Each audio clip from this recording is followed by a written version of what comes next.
Good evening. The Design Review Board No.1 public meeting of March the 4th is called to order. Please refrain from talking amongst yourselves during the meeting, and please turn off or put on vibrate all cell phones and pagers.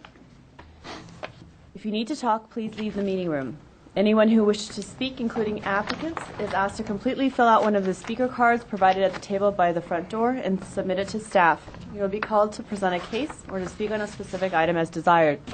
Anyone who wishes to be re-noticed about a project must completely fill out one of the postcards provided at the table by the front door and submit it to staff to receive notice of subsequent hearings. Current Design Review Board agendas are available by calling our Design Review Board hotline at 818-548-3171 or by visiting our website at www.ci.glendale.ca.us. A handout describing the procedures of the meeting, possible board decisions, and Design Review Board reconsideration and appeals is available at the table by the front door. Please note that appeals must be filed within 15 calendar days of the Design Review Board decision date. The chairperson may reorder agenda items at his or her discretion. Roll call, Board Member Aliano. Here. Board Member Insua. Here. Board Member Palmer. Here. Board Member Simonian. Here. Board Member Yu. Here. Report regarding posting of the agenda. The agenda for this meeting was posted on the bulletin board outside City Hall at or before 5 p.m. on February 25th, 2010. Oral communications. Discussion is limited to items not a part of this agenda. I do not have any oral communications cards. Chairman Insua, do you, by any chance? No? Of oral communication, probably not. I think it's more specific to speak on the project. Okay. And that brings us to the review calendar. In terms of staff announcements, none at this time. No items on the consent calendar. And there is only one case on tonight's agenda. So I'll turn the meeting over to Chairman Insua. Okie doke. I'll be brief. I'm the newly elected chair of this commission. I was speaking with Stephanie Reich, I think our executive director of planning, big title, yesterday. And during our conversations, we talked about the role of a commissioner. So I just wanted to take this opportunity to just tell the general public at large a few things. We were asked by the community, by the city council to sit on this board. We are not compensated, so we're really volunteers for the community. We try to utilize our skill, our training, and our education to the betterment of our and to the service of our community. We visit sites. We try to interpret the plans as best as possible. We sometimes speak to people in the general public, or they come to us. We talk to them. If we find that during that process of discussions, there are questions that they ask us that may be specific to the project, we often, and I know in the 7 years or so that I've come here, we often speak to members of our planning commission to make sure that we're responding well, because ultimately I know that we all want to just try to provide our service to the community. So I want to say at this time that during this process, we have always tried to be, especially in the last few years, I want to say, we have always tried to be real open when we see a project and communication. So we try to do that in the spirit of openness and communication and ensuring that the projects are successful. What I'm really getting at is if you ever see us on the street, and it happens often to us, and if communication is to a specific project, I know that often we report it to the leadership of the Planning Commission so that they know that we're always trying to be above boards.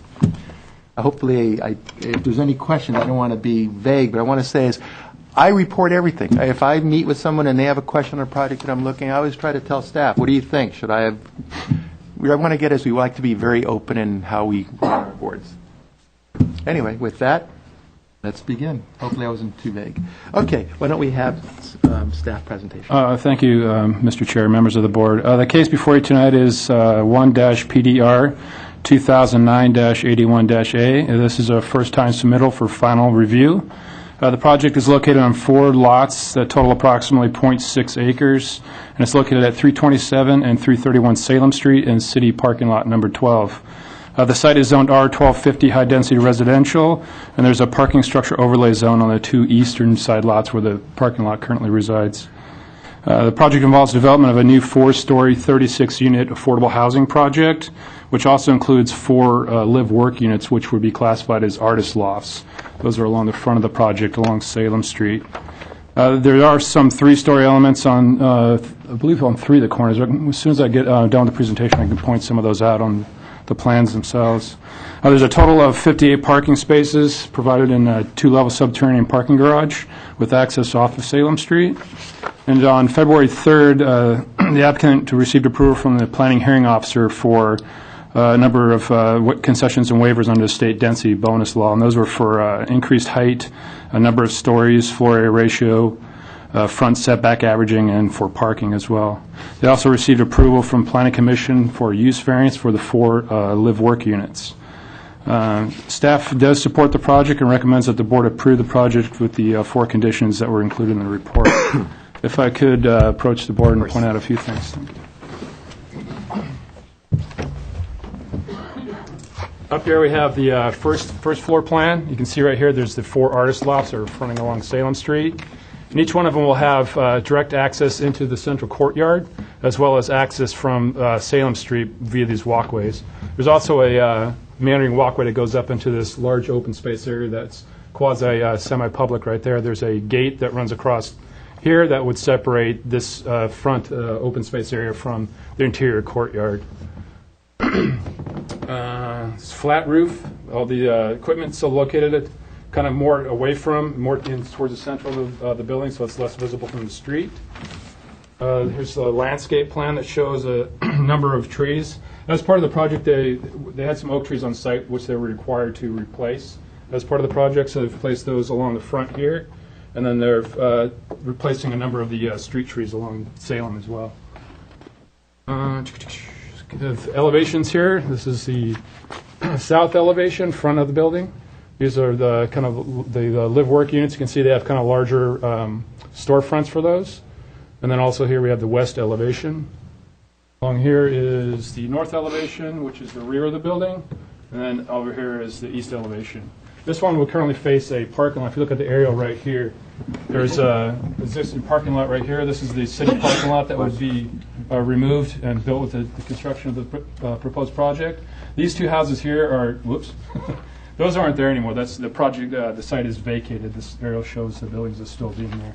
So the east side would face this right here, and then the west side would be along here with the single-family neighborhood. So to try to address the single-family neighborhoods, they drop down corners of the building. Let's see here. That's the rear. Right around here, you can see right here, there's a 3-story element here, and then one up over here that's adjacent to these single-family on this side. We've got some 3-story balconies right here with nothing above those as well. And on these drawings over here, they're kind of tucked in the corner. That shows some of the different design elements for the project, different type of windows and what kind of openings they're going to have, as well as balcony railings and some of the shielding for the equipment. Do you have any questions about anything? Yes, sir. The parking lot directly north of the project, Yes. is that city-owned or is that private? I believe that's privately owned. Privately Yeah, owned. this it's just these 2 lots right here that are the city parking lot. And, So that's a and private who lot. uses that parking lot? Right now, it's a metered parking lot. It's used mostly for commercial. That's along Central. Central's like is basically right over here, is Central Avenue. So does the city own it? The or? city owns it. It's a metered parking lot. It's metered from 6 a.m. to 10 p.m. I I believe. see. And that's north of it. So this parking lot is city-owned over here? No, No, it's that's the this one one I right would- here. right, Yeah. right, but- this is private lot. This is private lot? Yeah. I see. And private lot, but who uses that parking? Some of this commercial? You know, and I all? would imagine so. I'm not really too sure who owns that parking lot. And then what about this? right here? That is also a private parking lot that's owned, I believe, by the 6-story building that's right here. I see. Question, and upon my visit, I believe that the 2 homes were the project site, those 2 homes are no longer there? Correct. Good, so if I understand correctly, because I was there the other day, this house and this house is no longer there, and that the project is going to be in this area here. It'll be the depth of this lot right here. Correct. basically. So straight across. So these 2 lots are vacant, and the other one still has the city parking lot. I Right. keep touching the screen. Right, okey-dokey. But it's going to encompass the parking lot as well? Correct, yeah. So So the project will be those 4 lots. These 4 lots. Correct, yeah. And then this is the adjacent city lot that we're That referring. that is an adjacent private parking lot. Which is the adjacent, because I'm a little confused, because in the report, if they're going to use adjacent city lot for parking for their calculations, is that this one up The here? project won't use any parking. It's all going to be on their site. All their parking will be on site.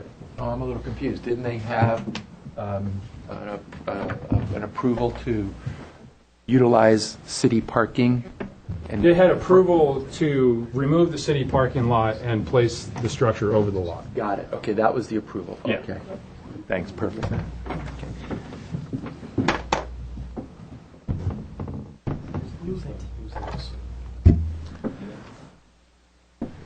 I think I can sense there's some questions for staff for clarification.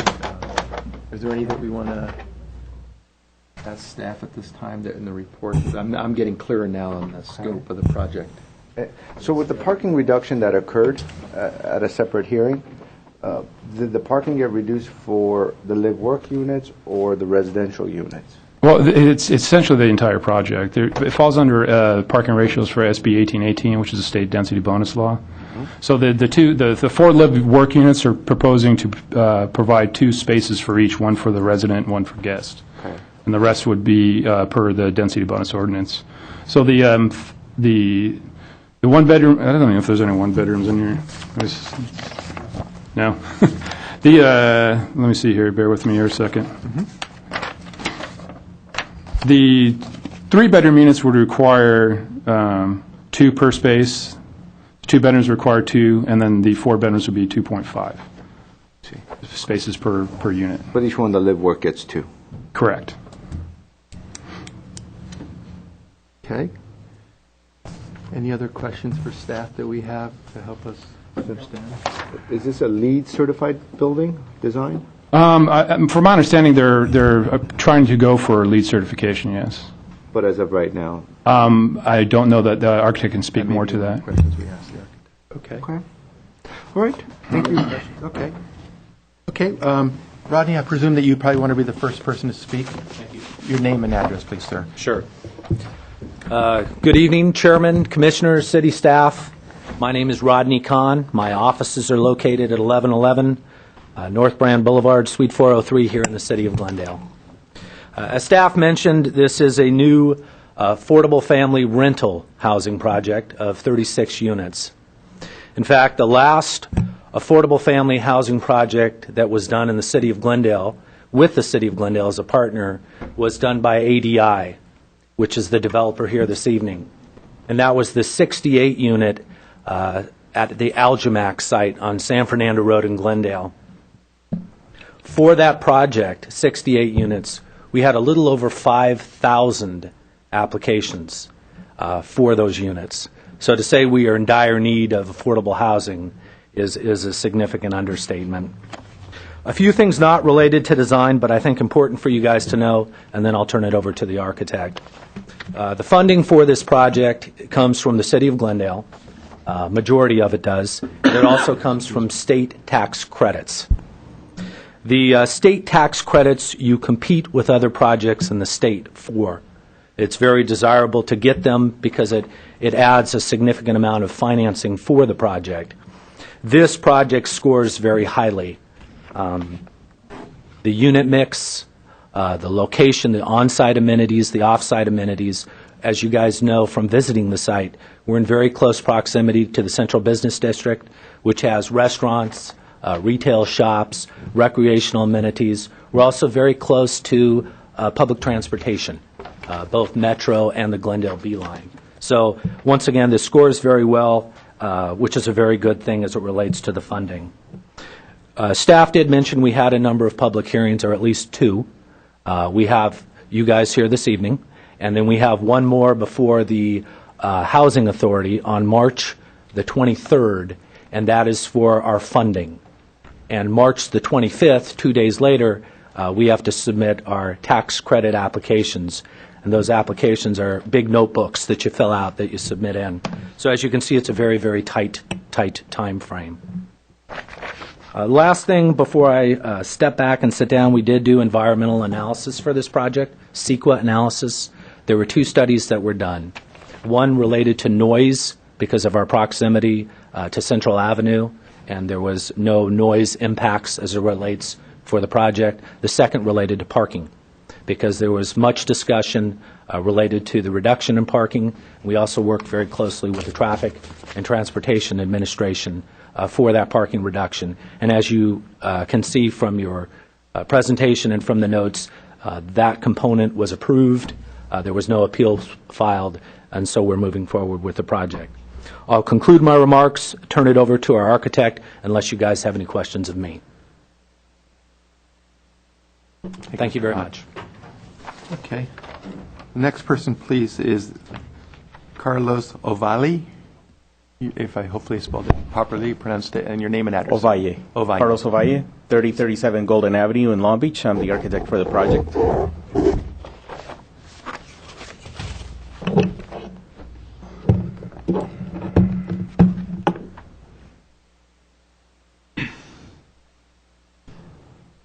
I assume all of you have had at least a few minutes to look over the drawings and the layout of the building, so I'll keep my words very short and basically allow you to question the project.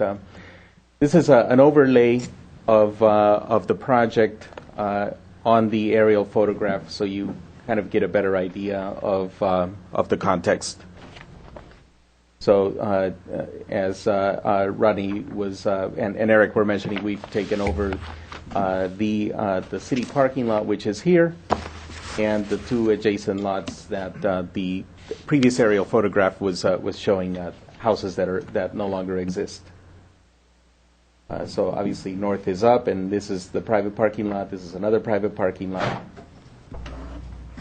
Let's see.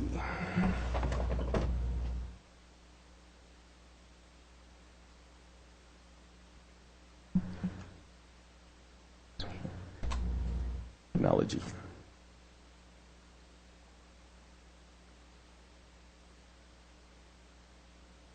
I wanted to bring in this. Forgive me just for quick. Vilya, how long do they normally have?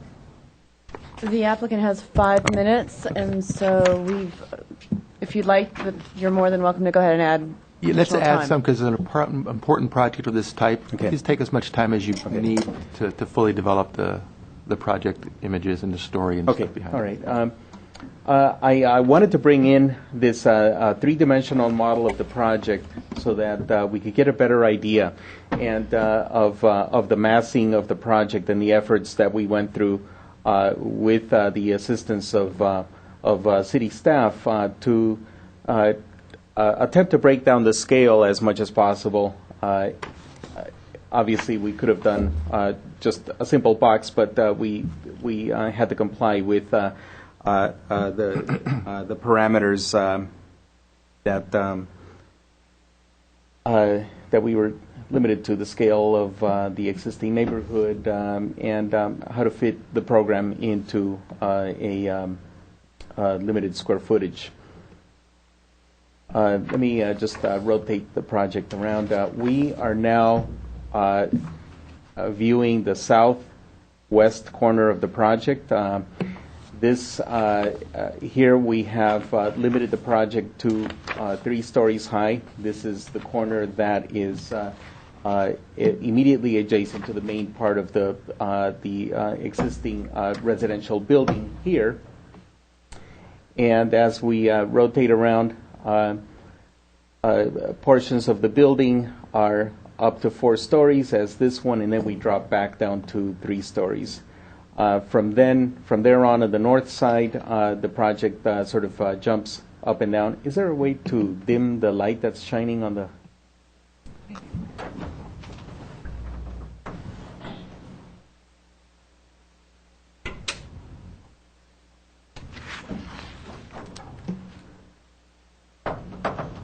We've provided a lot of ins and outs on the project, increased some of the balconies at the lower portion of the building, and pushed back a lot of the balconies on the upper portion of the building. This part, which has kind of the most sort of mass to it, it faces directly onto the parking lot. This is This is facing east. And this is the view that you get as you approach on Salem Street as you're entering the neighborhood. We wanted to, as much as possible, open up this corner of the project, and part of that led to actually raising this portion of the building up on these brackets, and that's indicated in your report. The bottom portion of this is a two-story high community space, which will be used by the artist residents to possibly put on shows, etc. And this is a plaza that is not as barren as indicated here. If you look at the landscape plans, that gives you a better idea. This shows no landscaping at all, but just for purposes of clarity. And then as we come around, the artist lofts, or actually flats, have, as Rodney was pointing out, entrances directly off of the street as well as back into the enclosed courtyard. The ceiling heights are about 1.5 feet higher. I believe we have 9.5 feet of ceiling height, and we have storefront windows facing the street. Not extensive, but enough to be able to get a little more light.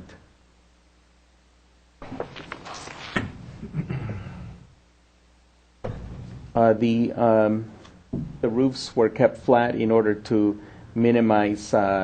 We're exceeding our height, but we were allowed to go up to 41 feet high, and so we wanted to keep the roofs flat in order to not exceed it any further.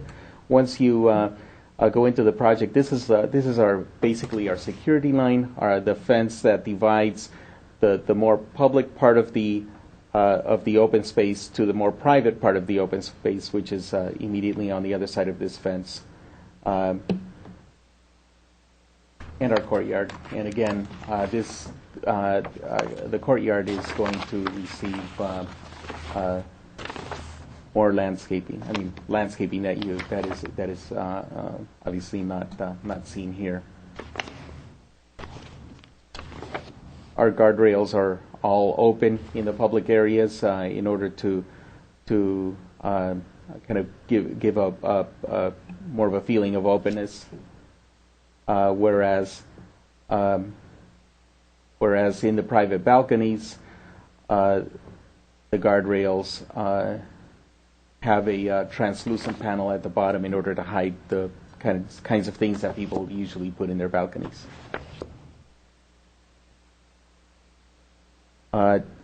Someone was mentioning LEED. We are actually, we have sufficient points to meet LEED Silver, but we're not pursuing LEED. We are pursuing a Green Point rating. The roofs are going to be a high reflectance roof in order to comply with both LEED and Green Point rated, and the equipment screens are, really when you look at the building from a human perspective, it's practically impossible to see the equipment screens. We can see them when we're looking at more of an aerial view, but from here, from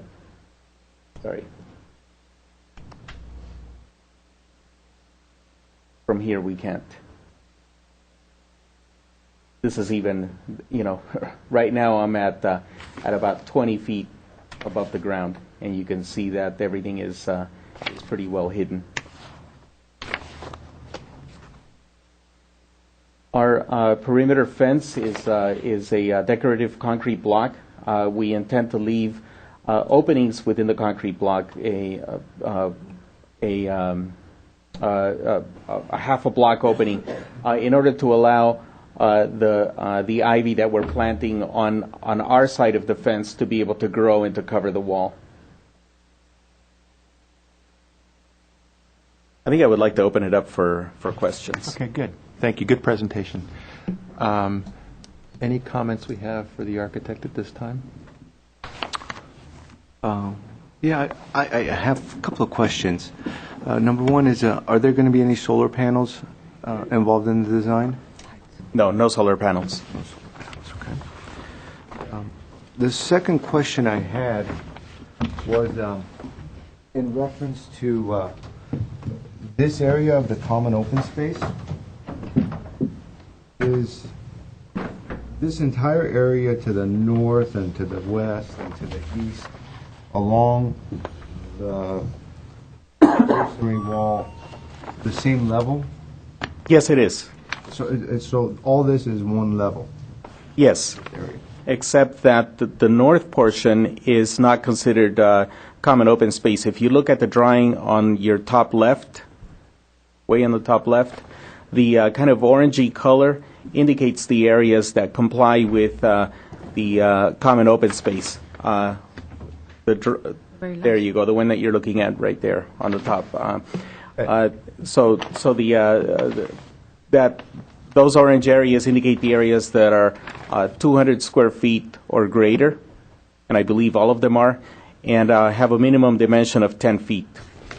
And so what happens along this white portion here? It's still How will that we consider it common open space, but it doesn't comply with the city's requirements for common open space. But it is accessible by everyone, Okay. and all of it is flat. And these are those private balconies, Yes, private patio yes, areas? yes, that project in and out at different levels. That's correct.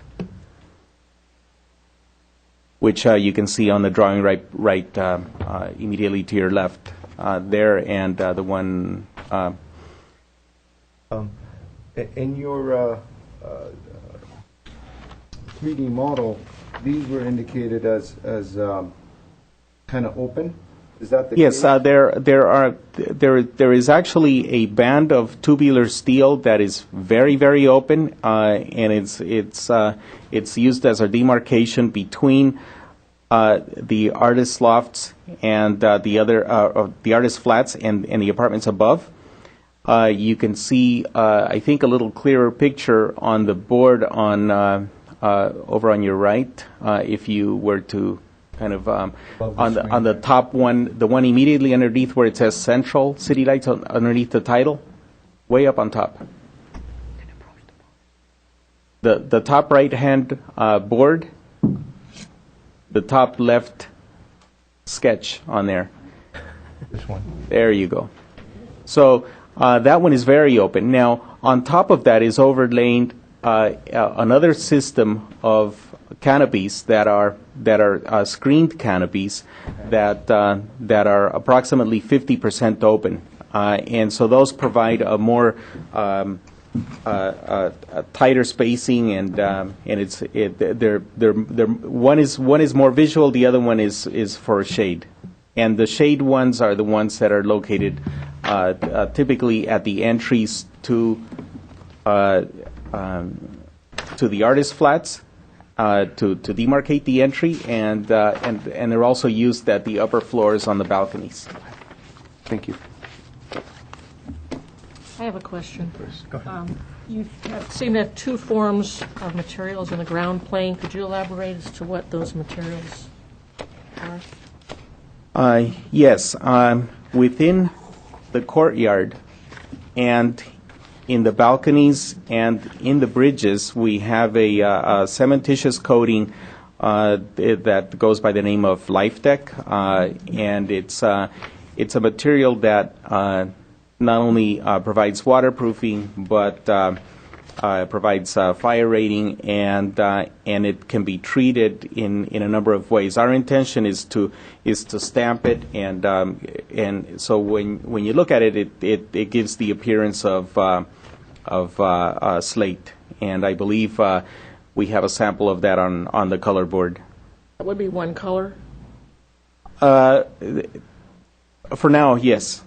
That's the intention, and it's the renderings don't do justice, but I believe if you look at the color board, it gives you a little cleaner representation of what that will be. Yes, the intention is for that to be one color. And the other lighter green that you see in the drawings, that is actually the planting areas that are on the ground. That's You indicate another paved area around the perimeter as a permeable. yes, and Larry Tyson, our landscape architect, can address that when. Larry, are you going to talk? Okay. Yeah, some areas are decomposed granite and other materials that Larry will address. Can you talk a little bit about your elevations? And I know that you were talking about how you were trying to break up the massing of the elevation. Can you discuss a little bit more about how conceptually you went about sort of creating those differences? What was your thought behind that? Well, when we started designing this, we started from a very pragmatic point of view. This is affordable housing that has to get certain financing, and in order to be competitive at the state level and be able to obtain funding, it has to be essentially inexpensively built.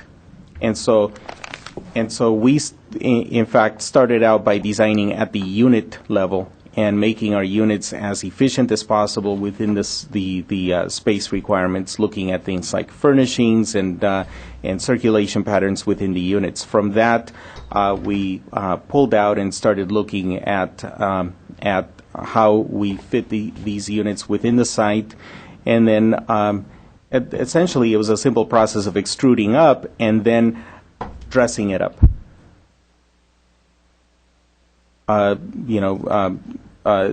We heard a lot of comments about, well, how do we face the neighborhood? How do we, what do we want this to look like as we approach the building? And so that started informing how to do the dressing up. Okay. And then in addition to the massing, then we went into the issue of colors. How do we use color to further emphasize the breakups? Okay, so predominantly they were driven by the plan that you had already created then? Yes. Thank you. You have some comments?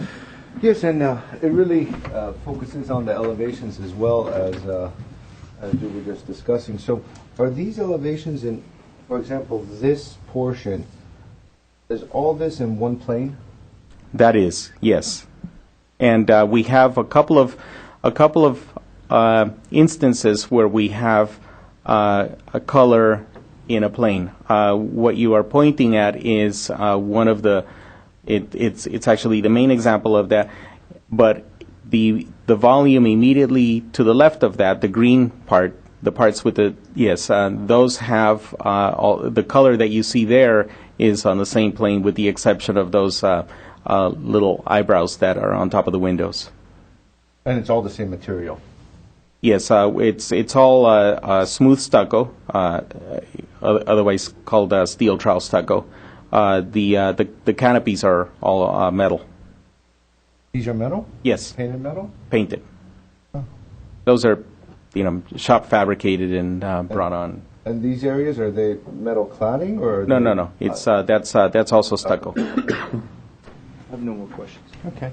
I have a question.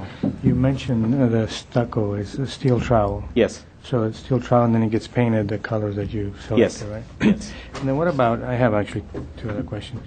I'm glad to hear the steel trowel. The score lines that you have, the expansion joints, are those the thin ones, the quarter-inch, or are those the big aluminum? What did you line? They're thin expansion joints. So basically. They're like the quarter-inch, the ones that sort of are able to move. They're not the extruded channels. No, they're not extruded channels. That's I think a little beyond our means. But so actually, it all get painted, so all you see is very thin lines. Yes. Yes. And then the last question. Oh, let me rephrase that. There is one portion where we do have channels that are intended to be wider, and that is when we have those different color planes. So So when you're changing color. Yes, the one that Mr. Simonian was pointing out to. Like right here? Yes. Okay. Yes, those areas would be the only ones with a wider channel. And would the channel be exposed in terms of the metal, or would it be painted, or? I mean, you got to have a color change somewhere, right? Right. No, I think in that case, in those particular instances, then you would see the metal channel. Right, okay. And then the last question to do with the meeting room, and I'm sure there's a structural reason why it is this way, but my question was on the south-facing side of the community room, this window here. Were there any explorations to actually create more of an open face on the south side? You do have quite an overhang shade. Well, that we wanted to. The community room is really not a public room. Right. We wanted it to face the areas where it would be used, and it would be.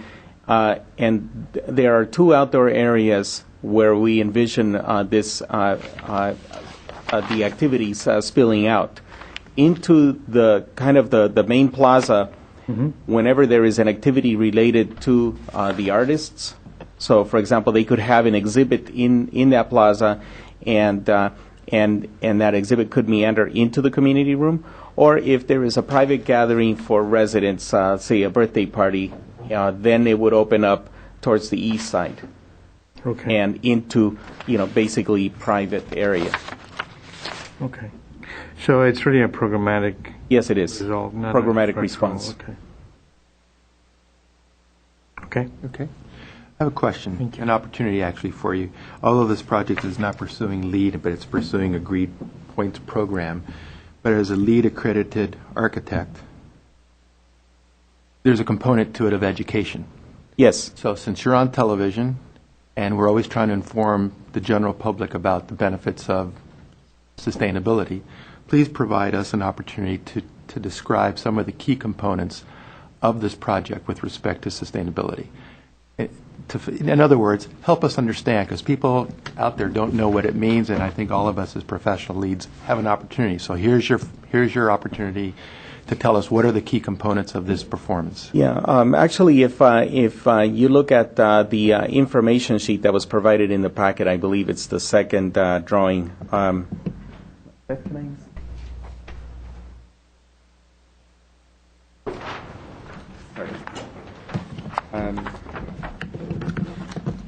On this sheet, which is the top left sheet on the board, and I'm going to read down the list of the items that we are proposing to incorporate. These are items that ADI, the developer, typically includes in all of their projects as a matter of principle, not because it's a requirement and not because they want to achieve a particular rating, but because it's their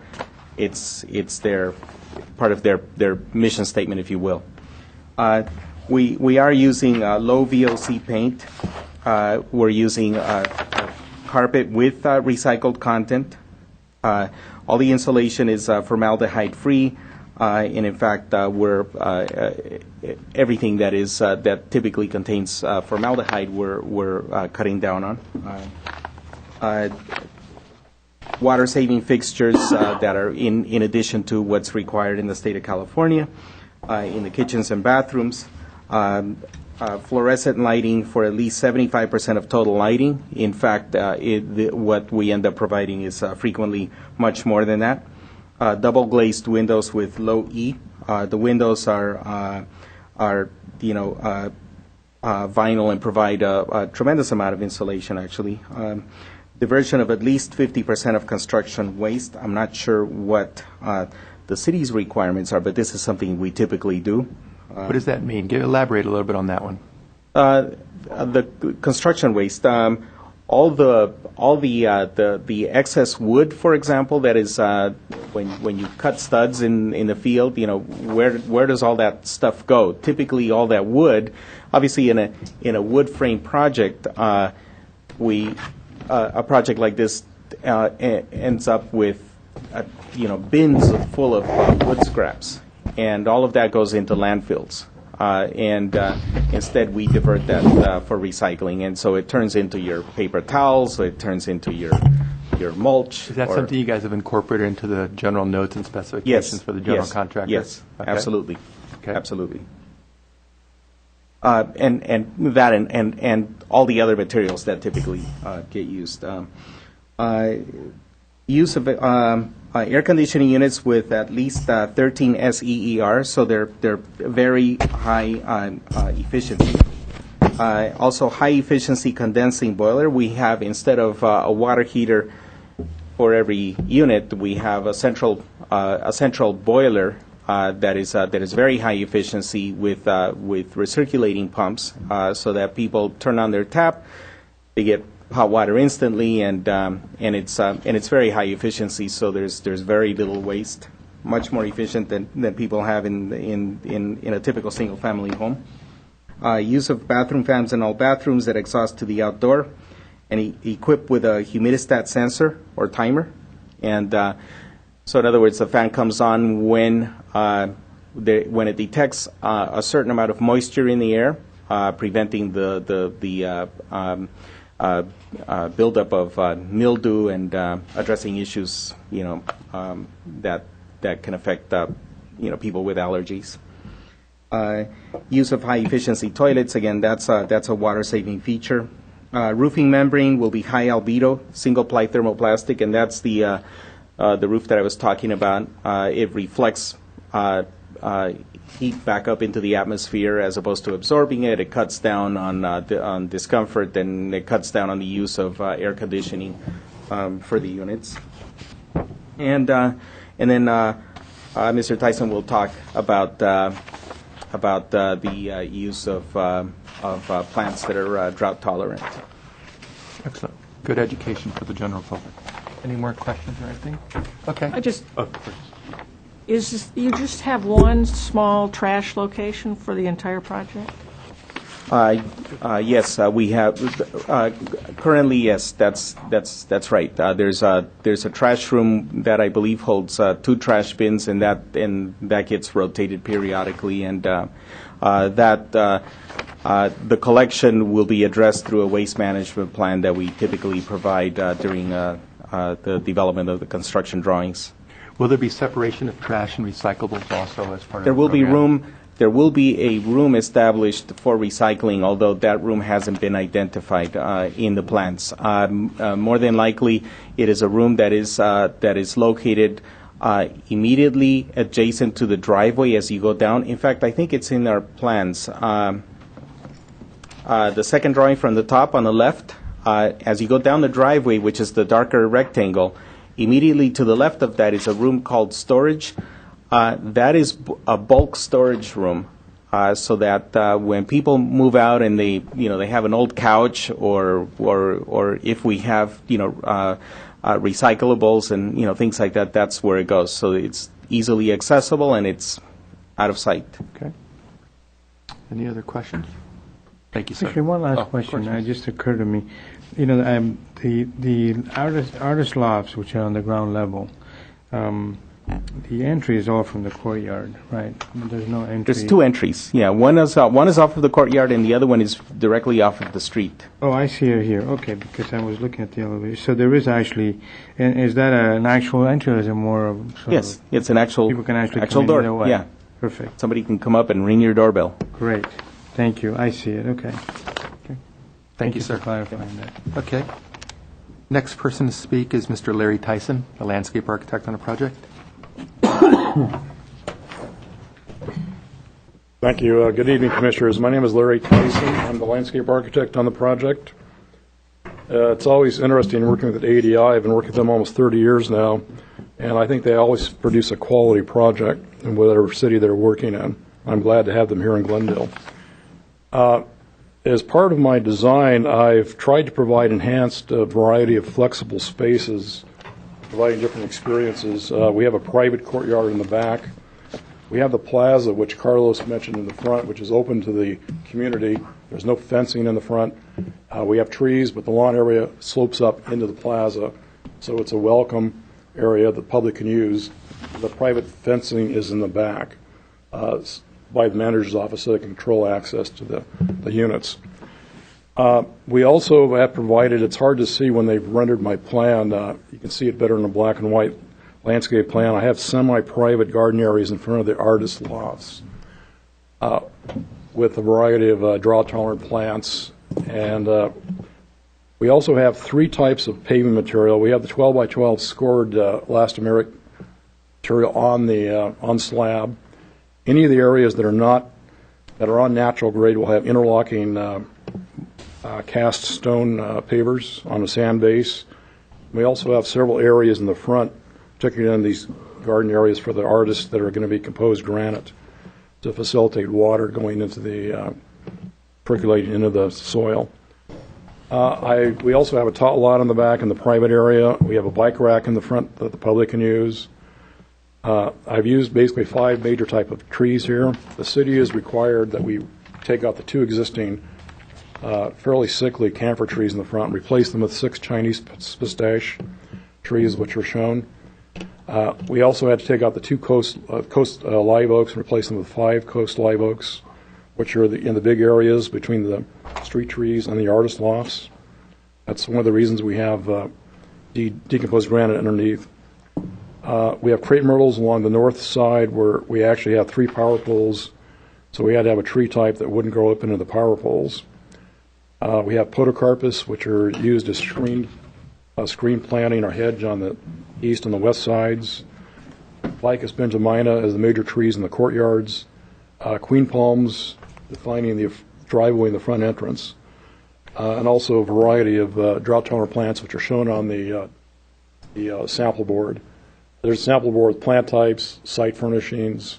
Tried to stay modern on our benches and our shade and table units. And also, as Carlos mentioned, we have vines planted on the perimeter.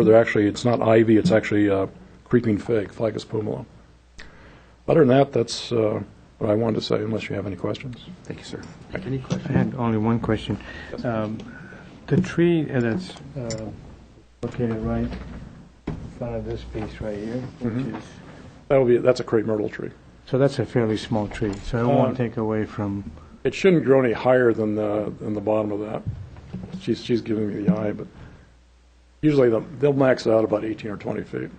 Yeah, so, but they're somewhat dense, right? They have a dense foliage, right? They depend on how you maintain them, but typically they are deciduous, and when they're deciduous, they're very sculptural. Yeah, my whole idea was to have a sculptural-looking, at least a three-trunk tree there. Okay, I was just asking because of the brace piece that's a feature, just to see how much of that will be concealed. The problem of what I do, I so many times I have to camouflage bad architecture, but in this case, I think I agree with you. We really don't want to obscure this. Yeah, that's the only reason why I'm asking. Okay, thank you. I do have one question, Larry. Yes. On the west side, I think it's the west side. Yes. It doesn't show on the plan, but there's an existing, maybe 18-inch diameter oak on the property line. If it's on the property line, I think that's one of those that's coming out. We had one that was on the property line, then one that was on the center of the property. I read 2 came out. Excuse me? I read 2 came out, but I didn't. This one's existing there now, and there's no other oaks on the property.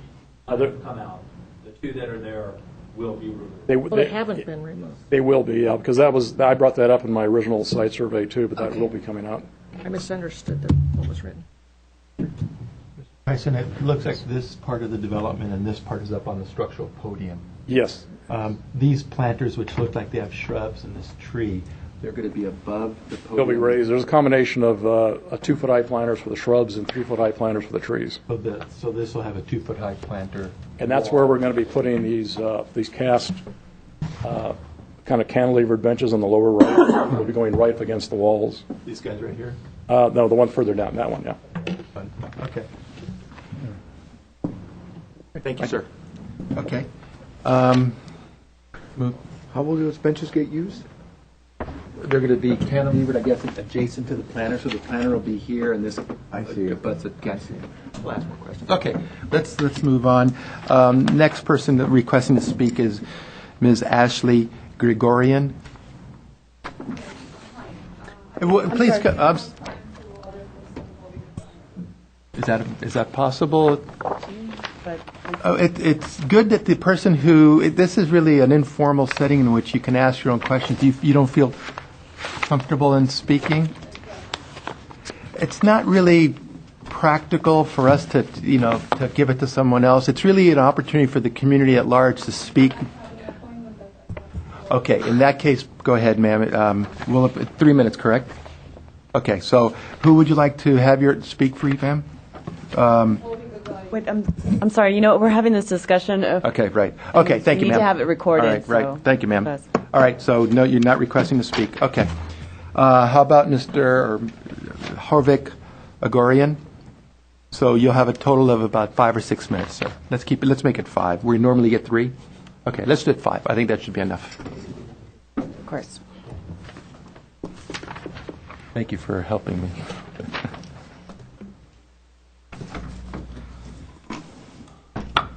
Your name and address, please, sir. Yeah. Good afternoon, Chairman, INSTRUA, board members, and staff. My name is Ovi Gagayan, 1415 East Colorado, Suite 100, Glendale, California. I'm a licensed architect with over 42 years active experience in this field, and a general contractor and developer for 27 years experience in this state. I have been an active real estate investor for past 31 years in this city. The reason I'm here today to highlight some of the many zoning violations and design flaws of this project. This is my fiduciary duty as an architect. These violations should not be and cannot be ignored. The first violation of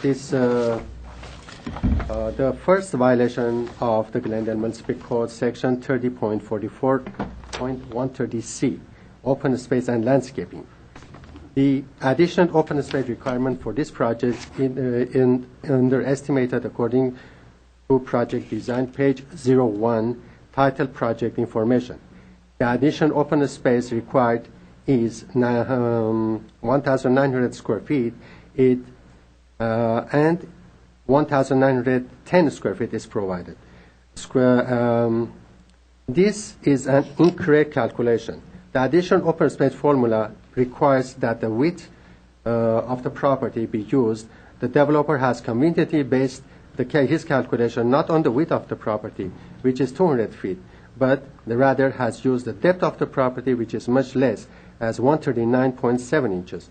A correct calculation will increase the open space requirement from 1,892 square feet to 3,100 square feet, 62% increase. This means that drawing needs to undergo major revisions to comply with the basic city codes. Next, I want to highlight another violation of the city ordinance, Ordinance 4982, 8/1992, states that no structure can be projected or overhang over the additional open space.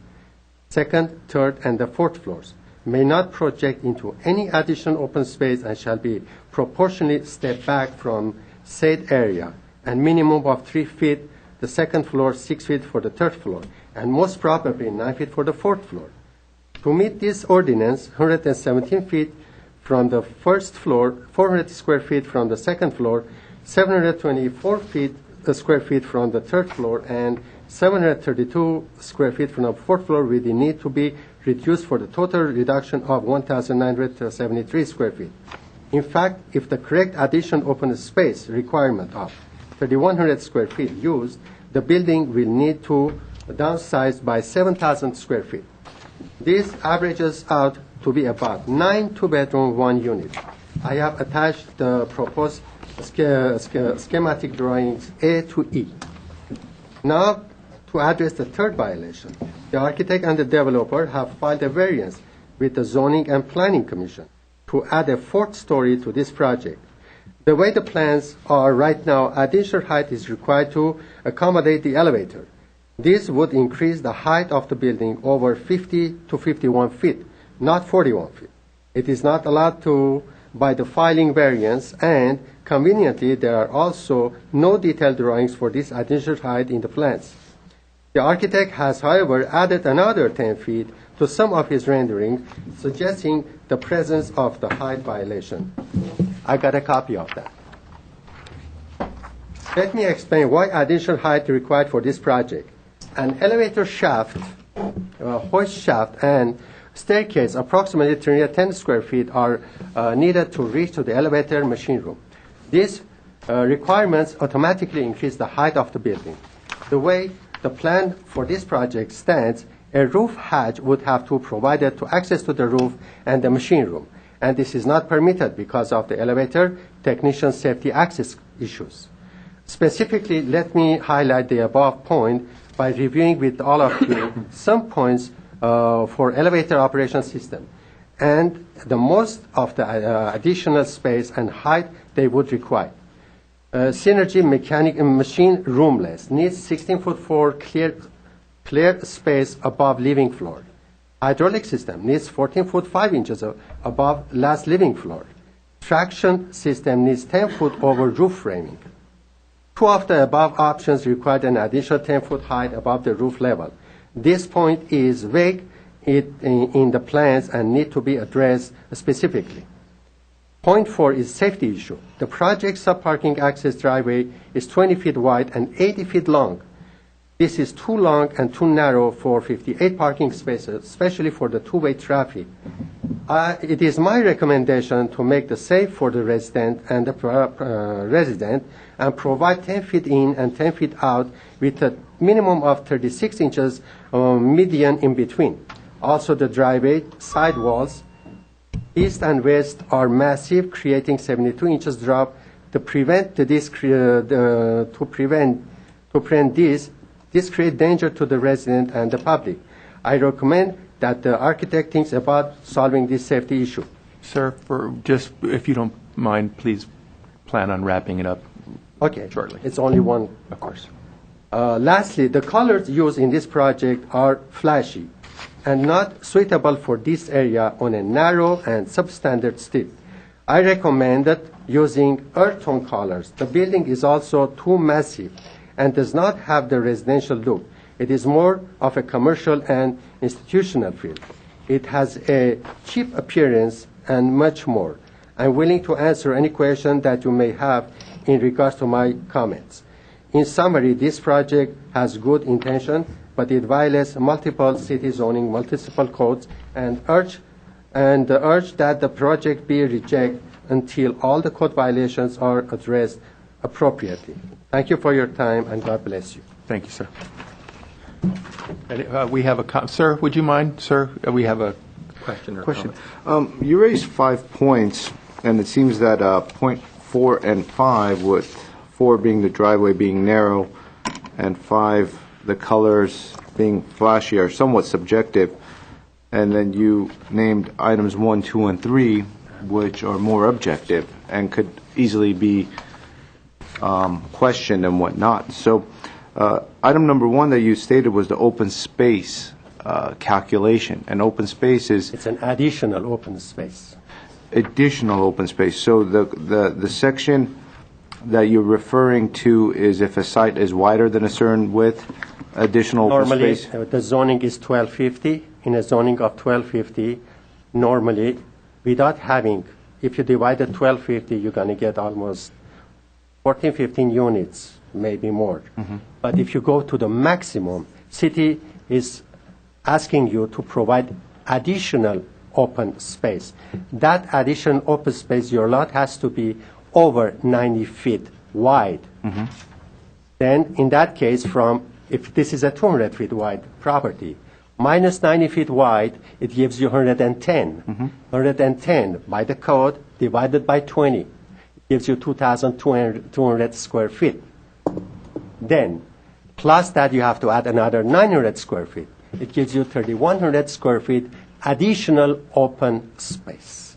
That does not count on the 50% of the open space in your property. I see. And the second point you were raising was regarding some sort of an FAR calculation, right? As far as allowable square. The second. The same additional open space in discuss. You have to have your first floor can sit right on the perimeter of that opening, of that additional open space. The second floor has to set 3 foot back. The third floor, another 3 foot back. And the fourth floor, they already got the approval for the fourth floor. Maybe another 3 foot back. Automatically, if you calculate it all together, it's a 7,000 plus square foot in this project is extra calculated. Okay. Any other questions? Thank you, sir. Thank you. Thank you.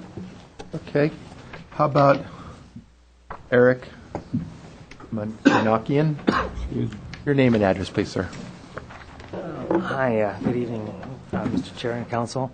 My name is Eric McCanyon. We have my office is located at 1920 South Griffith Avenue in the city of LA.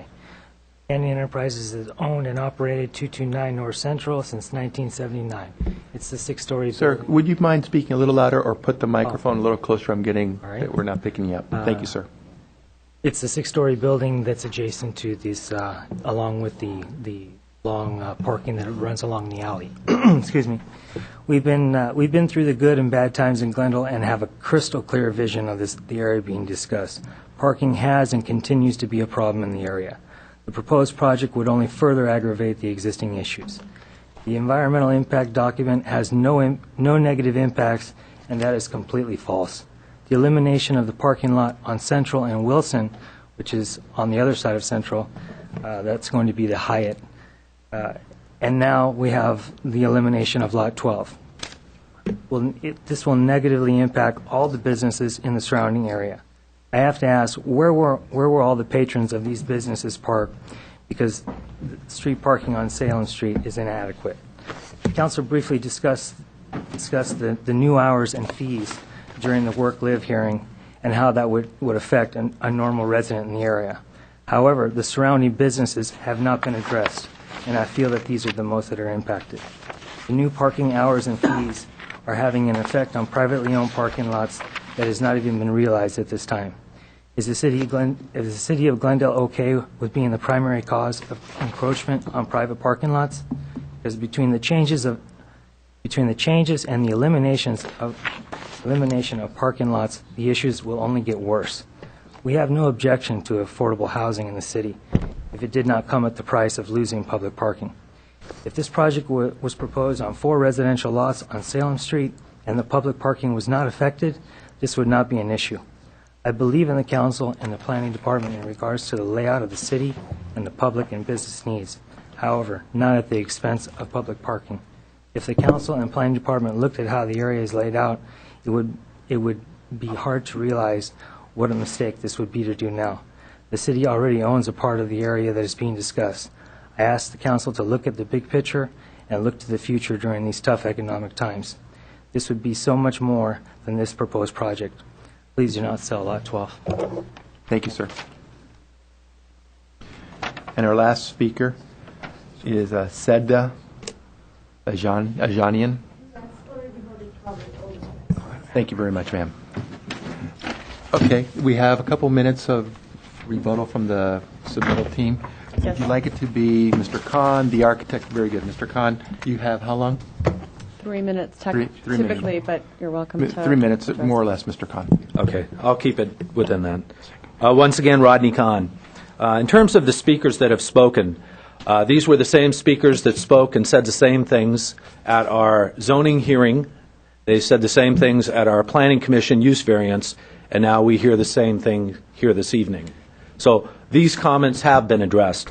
As it relates to the last speaker and the number of parking spaces, we went at length in both of the other hearings with the traffic department present to address those parking issues, and it was concluded very clearly that the removal of this public parking lot would not have a significant impact on the environment, and that we were, in fact, providing sufficient parking for our use.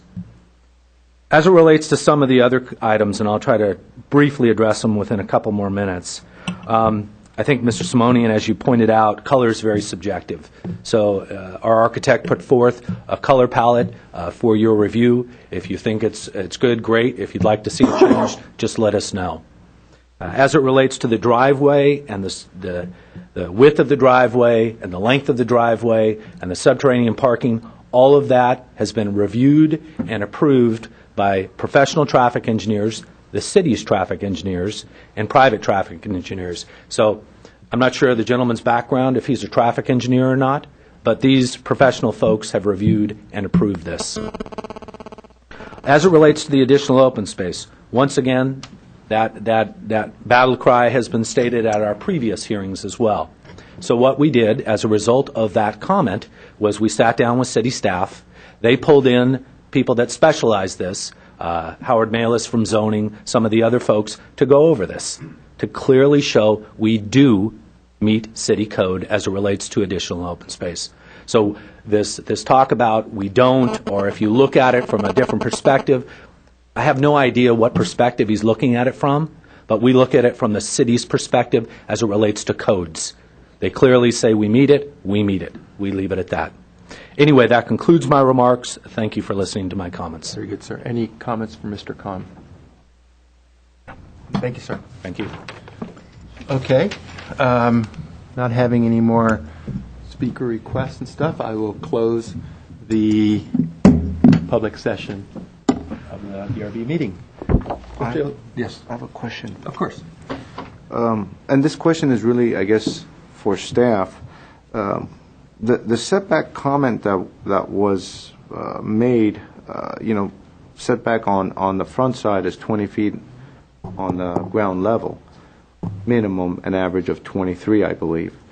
And then on the second level, and staff is kind of busy right now. The question I had was for setbacks. And on the ground level, minimum 20 feet, average of 23 feet is what's code, I believe, for the 1250 zoning. For the front setback, that's correct, yes. And for the second floor, what is the minimum? It's, you can just For the second and third floors, there is a 23-foot minimum, And 26. 26-foot average. Okay. And what's the minimum on the second floor of the drawings that are proposed to us? Right, and as far as the front setback, one of the concessions they did get from the planning hearing officer was for not meeting the average setback for the front. So they have approval from the zoning hearing officer or the planning hearing officer for that particular piece. And that was heard at the hearing, and basically the decision that was made from the zoning administrator? I guess or we're planning calling it the commission? planning Which- hearing offer now. Correct, from the Yeah. planning hearing officer. So that was one of the- The yeah. planning commission addressed the setback issue.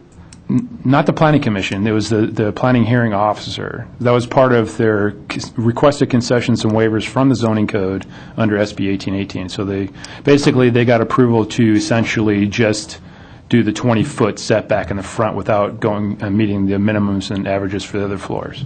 And so a decision has been made on that with no appeals. That's correct, yes. Okay. And so then we're assuming that the entitlements that were already approved at a previous hearing granted a reduced setback for the second and third floor and so forth. Just for the front setback, yeah. Got it. All the other setbacks meet the averaging and the minimum requirements. And as Mr. Rodney Khan suggested or alluded to or stated, the open space requirements, did Mr. Howard Malis sit down with staff and the developer and go over the open space requirements? Yeah, we sat down on numerous occasions with staff. And Mr. Malis was present there, and he made a determination that although the site is wider, that the open space requirements, as calculated by the developer, is correct? The calculations that were provided do meet what the zoning code intends. I'm not sure about what was written in here. I haven't had time to take a look at that yet and what the gentleman was It referring was to. just presented 2 minutes But ago. the extra open space requirement is basically if your lot is greater than 90 feet in width and you're requesting additional density above the 1250 standards or I guess it would be the 1,000-foot standard because you get to go, if you're greater than 90 feet, you can go 1 per 1,000. So if you're extending density above that, then you'll be required to provide that additional open space, which in this case, they are exceeding density and they have provided that additional open space per code. Okay. And so that was reviewed and determined correct by staff as well? Correct, yes. I have no other questions. Okay. Ms. Giuliano, would you like to begin with us? Is it because I start with the letter A? I knew you were going to pick me.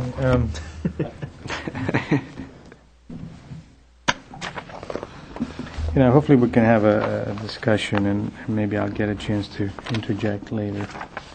But first of all, I'd like to say that the team made a really nice presentation, very impressive presentation, and it was easy to follow, especially with the three-dimensional model that was shown on the screen, one can really get a sense of the place. And then the landscaping discussion by Mr. Tyson add another layer of detail and interest. And I think one needs to keep in mind that the landscaping is a major part of this. And I can visualize, walking down the sidewalk and being able to walk through this canopy of trees and getting a glimpse of the building and not absorbing it all at once, as the massing model shows, which is intentional, so you can understand what the structure looks like. But in real life, you will not perceive the building like that. So I appreciate all these things that have been presented to us to sort of demonstrate what this place could be like. In terms of the planning, well, first of all, let me address some of the recent comments that have been made. I don't want to dwell too much on that because one of the gentlemen that came up and addressed a lot of the code issues. I have to trust that the planners have reviewed this, and before it comes to us, a lot of these things are ironed out because these are highly technical items that are really impossible to resolve in a meeting like this. So I have to trust that that's been resolved. If it hasn't been resolved, then I'm sure it'll get worked out. So my comments are really going to be primarily about the main thing that we're supposed to do, which is to address the visual impact of this building, the general site planning in terms of how the environment is going to feel, the massing, the scale, and just the aesthetic, and the materials that are being used. Because for the other things, there are actually code sections that are very specific, like setbacks and things of that nature. Those are very prescriptive, so we really can't comment on that. I mean, in terms of change in the code, we can't really do that. So I have to trust that all those things have been resolved, and that our focus will be primarily on the impact of the building as a piece of architecture in the neighborhood. With that, I'd just like to say that in general, I really like what's been done here. The downtown area is growing, and we have to plan accordingly. And I know that because there are smaller buildings around the area, one sees this building and says, "My God, this thing is so big." But I think this gentleman mentioned it, that the city is planned to grow, and one needs to accept the fact that it is going to grow. And if it is going to grow, then what kind of architecture we're going to allow? Are we really going to be concerned primarily about buildings being big, or we'll be concerned about, if they are going to be big, how are they going to impact the environment? And I came to the conclusion that we are going to get some big buildings downtown because that's just the way the downtown is planned in order to accommodate growth. And so when I accept that, then my main position would be, if we are going to get larger buildings that relate to smaller buildings, which eventually would probably be transformed as well because of the zoning and the way the area is zoned, what kinds of things would I accept? And from that point of view, I agree with the approach that's been taken by this project. I think the idea of creating a central courtyard with a mass around it suits the needs of the project, and the idea of opening up the corner, the one that faces southeast, which is the main axis of the project, it sort of creates an open corner that people are allowed to look through the project, into the project, and it's not so massive from that point of view because the most adjacent street will be central. That's where most people will be coming from to access this area. So that would be the first impact would be, I guess we don't have the rendering here, but it would be that corner with the piece that sort of overhangs the driveway with the metal brace.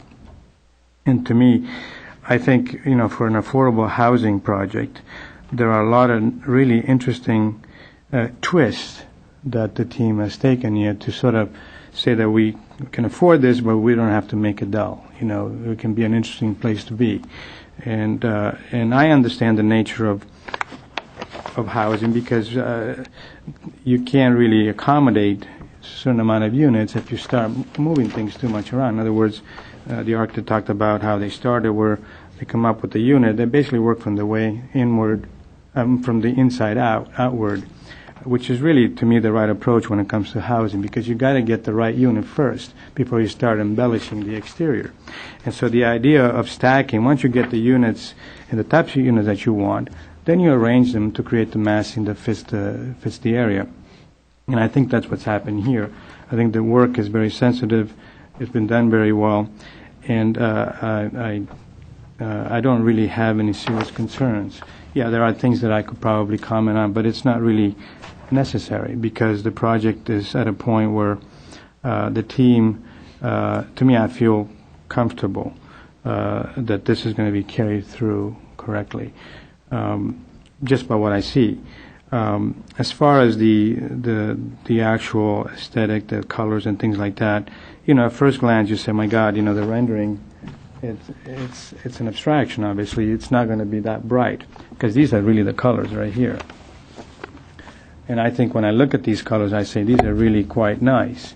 These are the loudest ones, and there are some nice colors that are a little bit softer to balance it out. But I don't have any real issue with the brightness of some of these, because I think actually this type of color helps to break down the massing, and I think that was probably the attitude and the approach that the team took. How do we break down this kind of perimeter around a courtyard and not make it look so massive? So I'm not, I welcome the color, the variation and the way pieces are distinguished to break down the massing. I did have one question which I did not get to ask, and that is, I saw in the back there's a lot of nice pictures about windows and different types of windows, but I wasn't clear on the type of window that's being used. I don't know if it's an aluminum window, if it's a vinyl window, if it's metal with wood. I'm not quite sure, so maybe we can... I think they're proposing vinyl is what the report said. Okay. Yeah, I brought a sample. We have a sample of the window, so. Sorry for interrupting. Vinyl, yeah. It's okay. Yeah, these are the... Okay, so they're fairly thick section. They're not... And they're white? They're going to be white? Okay.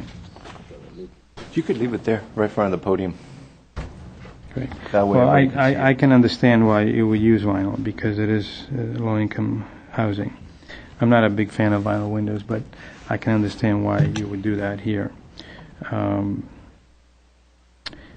So with that, I'd like to maybe have a few comments later if necessary, but I support the project. I think it will be a good addition. Okay. Jump to this side and we finish up some comments. Are you prepared to? Sure. Thank you. Perfect. First of all, I also like to sort of commend the team and the presentation itself that you put together. I think it's very comprehensive and gives us a very good picture and kind of what we're going through, starting from the beginning, going through the floor plans and as it goes into all of that. I think that the project itself, I think the way it was conceptualized, the site planning of it makes a lot of sense, where the parking entry is coming in through, creating sort of the public, semi-public space in the front, trying to give that back to the neighborhood a little bit. How much it'll get used, I don't know. Maybe it's up to them to figure that out and use it. But then you also have the inner courtyard and sort of all the units looking into there. I definitely understand how it was sort of created from the floor plan standpoint, and I think that's how a lot of these units and a lot of these complexes are developed. And I can see that you spent a lot of time on the floor plans. I think a lot of them are sort of diverse in a sense, but very similar. But you kept to what you were trying to do. And I guess the only things that I've come up with a few things that I wanted to discuss and kind of bring to your attention, and it has to do with more of the second layer of things that go on to a project, to add a little more sophistication, a little more interest, I guess, into some of these things. I think it's a good project. I think it could be better in certain parts of it. And a lot of the things that I was looking for in going through your project was quality of life at a 6-foot scale when you're sitting and standing in each of these little spaces. And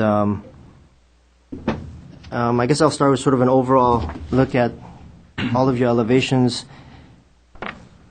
The elevations and the details that you're using, I understand you want to repeat them to be able to, have a construction budget that is a little bit lower than you would a custom, complex or anything like that. But to have sort of the same window fenestration, overhang or anything like that on every side doesn't really make sense if you're trying to deal with different conditions that are facing the south, the north, the east, and the west, for those things. And so, and kind of navigating through the elevations, it gets a little confusing on what you're looking at. And the simple fact is because it's the same elevation on all sides almost, same elements that are just sort of repeated on there. I would have liked to seen a little more sort of refinement, I guess, in seeing maybe some of your window treatments on the south reacting to the south and not, using the same detail on the east, west, and north of it. For example, on the south portion of it, you have sort of your big brow pieces on the larger windows, but then you have sort of the sunken areas, and then you have this large overhang in those, and where that would have automatic shade because of the sunkenness of it, and you've sort of reversed it, and so that got me kind of thinking that, maybe that needs to be thought out more thoroughly on there. Your northern elevation has a lot more deeper recesses than your southern elevation, which, would seem like you'd want to create the opposite effect to be able to shade more your windows, have bigger openings on the south with deeper overhangs. In the courtyard, I think you'd want to be more, I guess, spindly with your elements a little more, because you have a couple of the column elements that come up, and then you have this huge face that covers up your fourth floor. So you're basically creating, you're covering all your sun for that fourth floor area with those big elements. And I don't know if there's not an architectural language that's there that would sort of dictate that, I guess. Maybe you can talk about that more if you come up again. So it seems a little heavy-handed in the courtyard where you're not going to get much light. It's very narrow. You want to, take every opportunity you can to try to bring and keep the light in there. One other thing, and this sort of section talks about that. You have a lot of your walkways and overhangs, and this is the south face here, right? So you have the sun basically coming down through here, and what you want to do ideally is open that up, right? Get more sun you can to the bottom level, second level, and those kinds of things. But you have this deep sort of walkway space, and it's created by your units basically having a pocket that comes in between your two units. I think you could reduce that and try to bring these back out to create a lot more light coming in. I was looking at your floor plans, and that's something that you can adjust without too much trouble. And it'll cost you less. You don't have to build all this stuff out here. I understand structurally you want to bring it all the way up, but having a smaller walkway here to allow that, I think it's going to make a much more wonderful space in there. I guess the things that I was talking about here is these guys. There's no reason to have such heaviness inside that courtyard to cover up your fourth and third floors coming down. So I would say just try to utilize all the little things you can to keep the light in there to make for a better project in there. I'm not sold on the box. It's sort of this special box that you've created with, this very different element with a very ordinary bedroom and bathroom in there. It kind of kills that space. I'd like to see something really special happen here, but I don't think that's the answer to it, by having a third bedroom that kind of overhangs. And it almost wants to be an observatory or something that people can go up and kind of experience, but it's not doing anything for the project.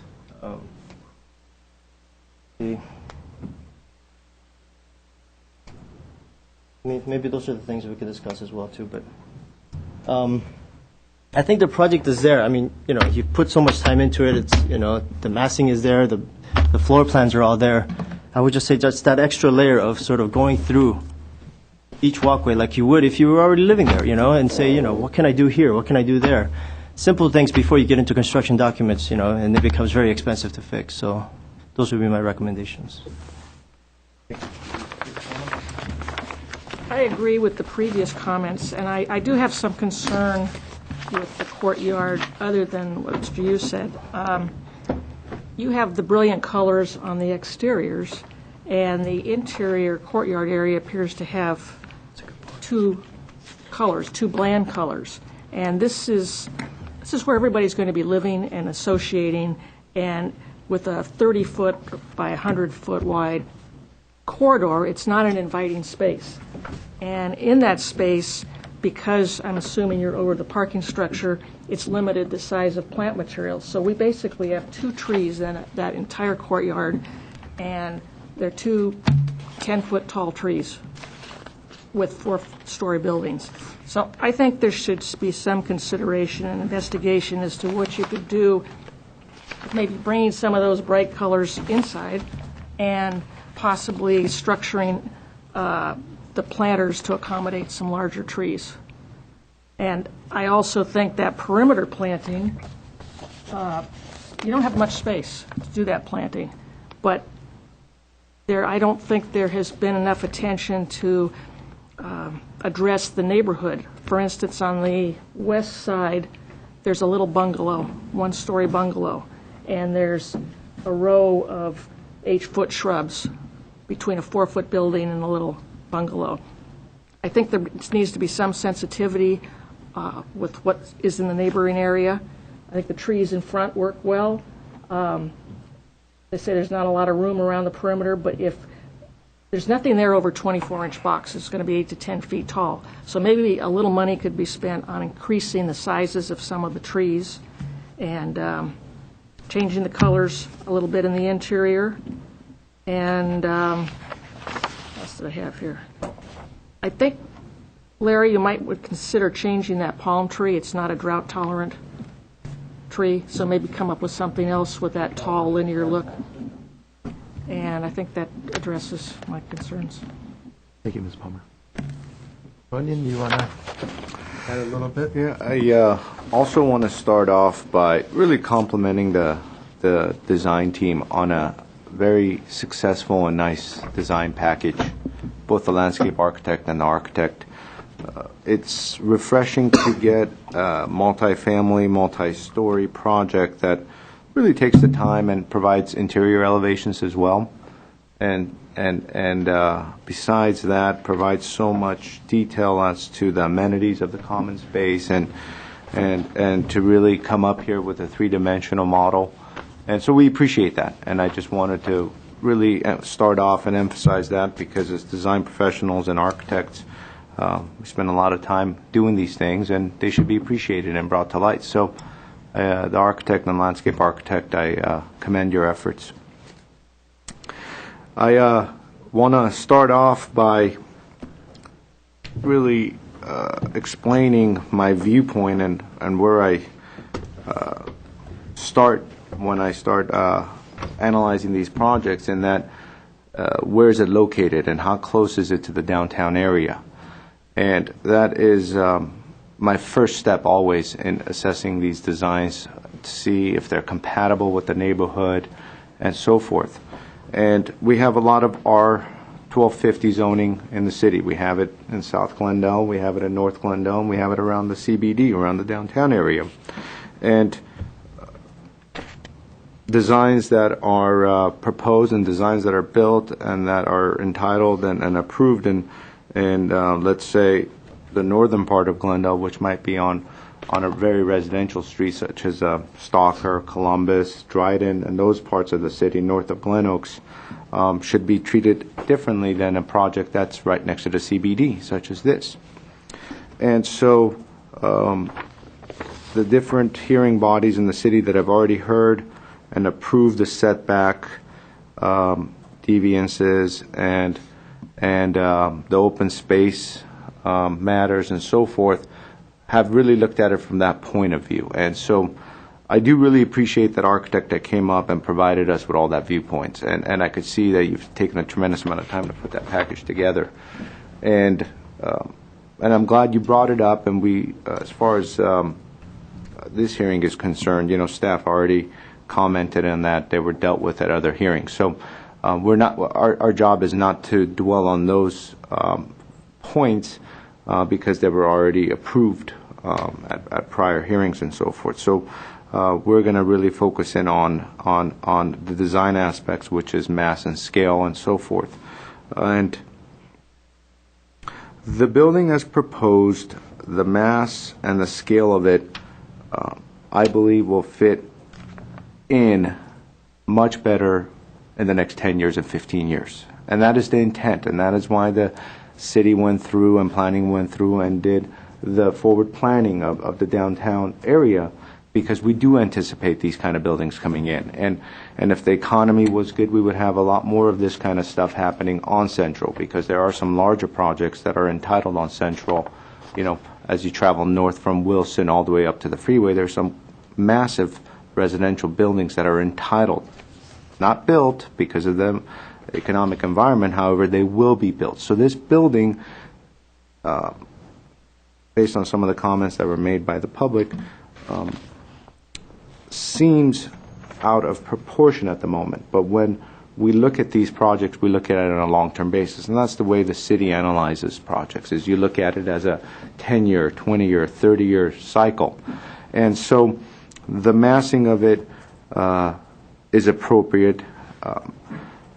The architect has taken steps to reduce the massing on the west side, especially at the corners, which I think is commendable.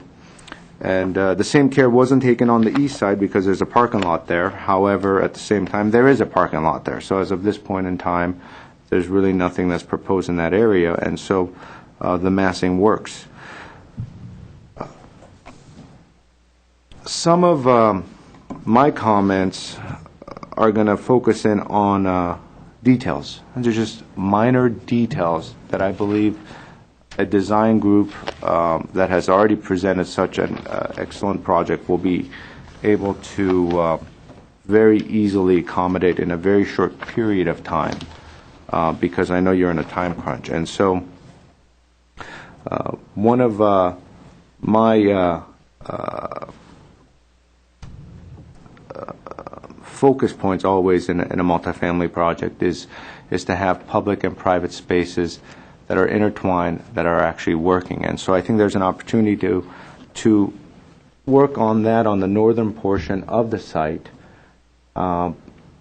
because we have these areas such as these that have walls around the private courtyard or private spaces of these units on the north, and directly adjacent to them are the public spaces. And so I'm not quite sure I agree or think it's a good idea to block off these private areas, because why not let basically some landscaping with actual openings occur along these spaces, so those spaces will become much more usable, so the quality of life will increase in those areas.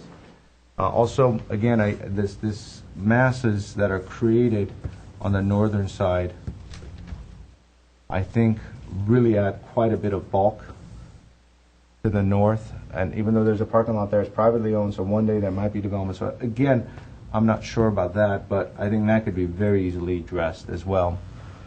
Mr. Hughes already commented on the interior. I think the layout works. The walkways work. I appreciate the fact there's laundry on every floor, which certainly makes it better. I would have put the ramps on top of one another, so in the case of rainy days, when you're walking back and forth, you're not getting wet, and it allows more light into the courtyard. Very simple fix.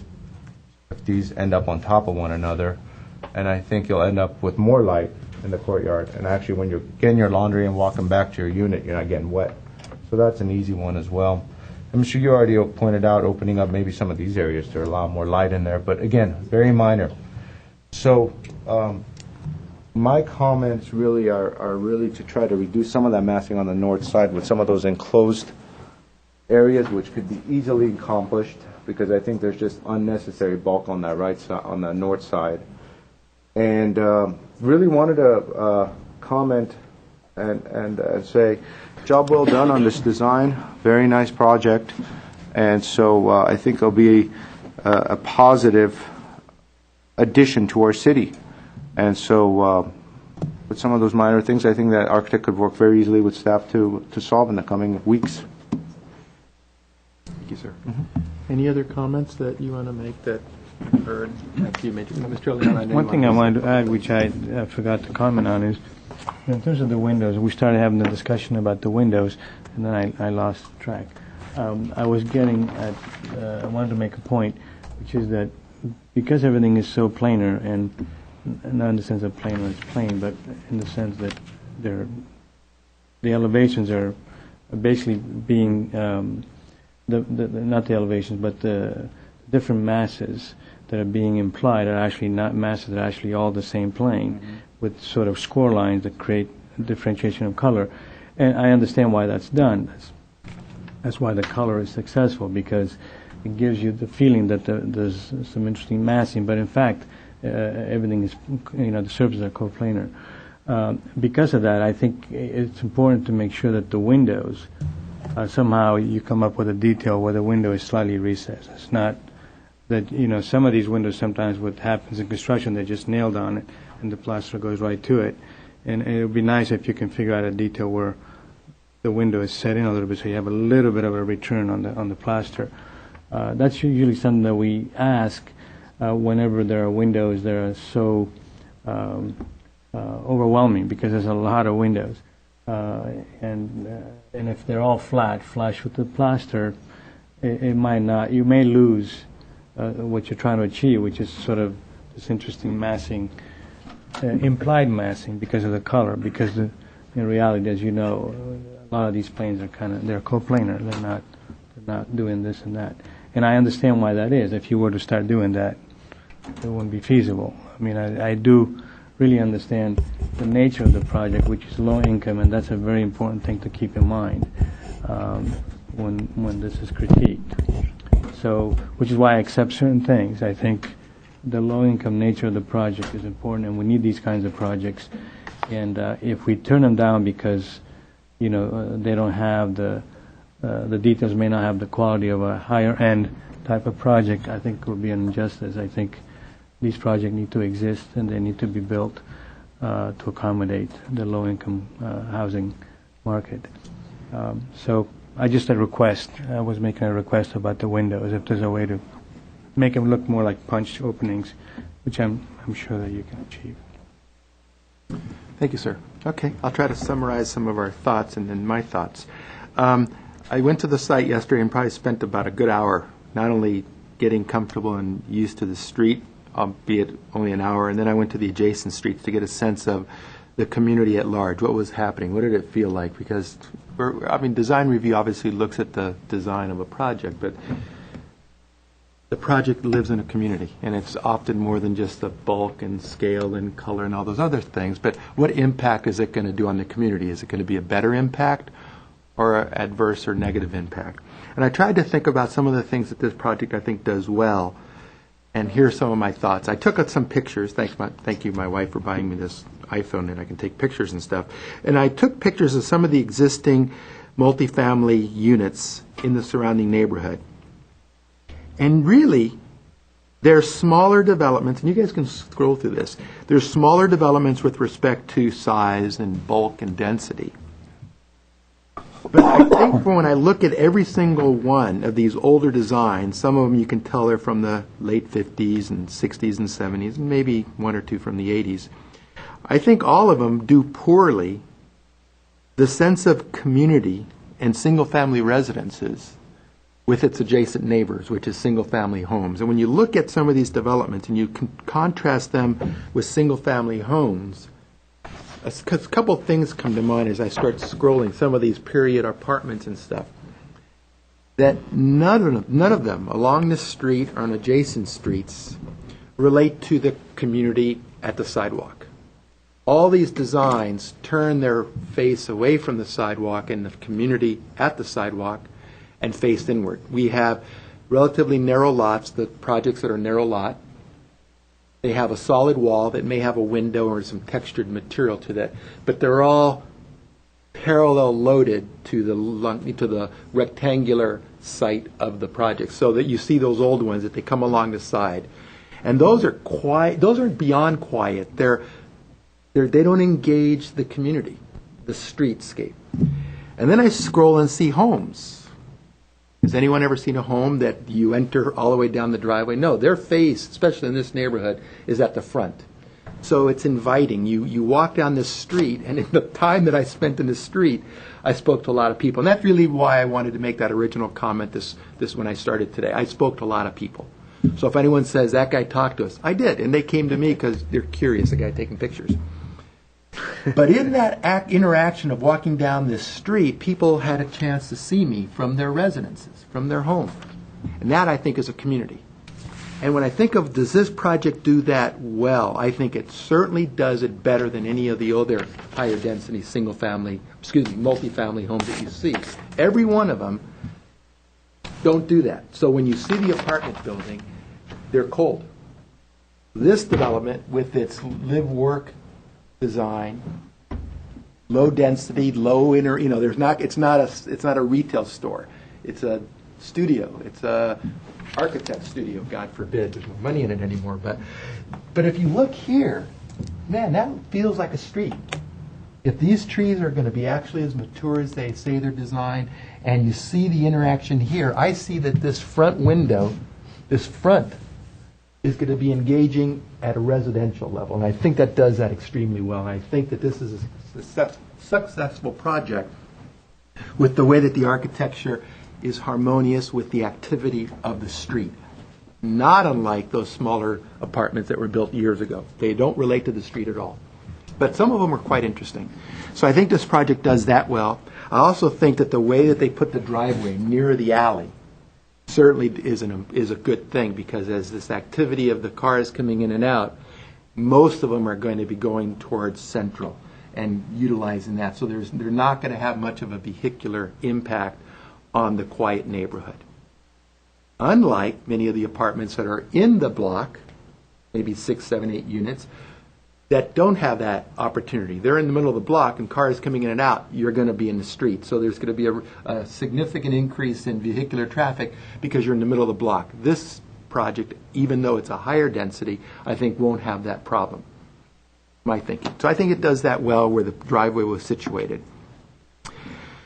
So it did that one, it did that one. And now some of the thoughts that I don't think it does very well, and I think many of my colleagues spoke to that. The architecture, whether you like the color or not, very subjective. Fine, I like it, vibrant colors, and many of the older apartments that you see, I'm sure, struggled with that because they went outside the palette 40, 50 years ago. So the color's fine. I did think about the height. We have a project that, for the average, is either a story or 2 stories higher than all the other apartments. There are a couple of apartments which are 3 stories. I took photographs of them. But I think where it's situated, on the corner, relatively the corner, you're not in the middle of the block where you have a single-family residence on either side, quality of life and air for your neighbor, that the bulk of the apartment is going to be towards the commercial district behind it, the alleyway, the on-site parking. So I think that its size of a 4-story structure, I think, is mitigated well by being smaller. I personally would have liked to have seen it a 3-story, or maybe a combination of 3 and 4 along the front, but that's not the way that the project was developed.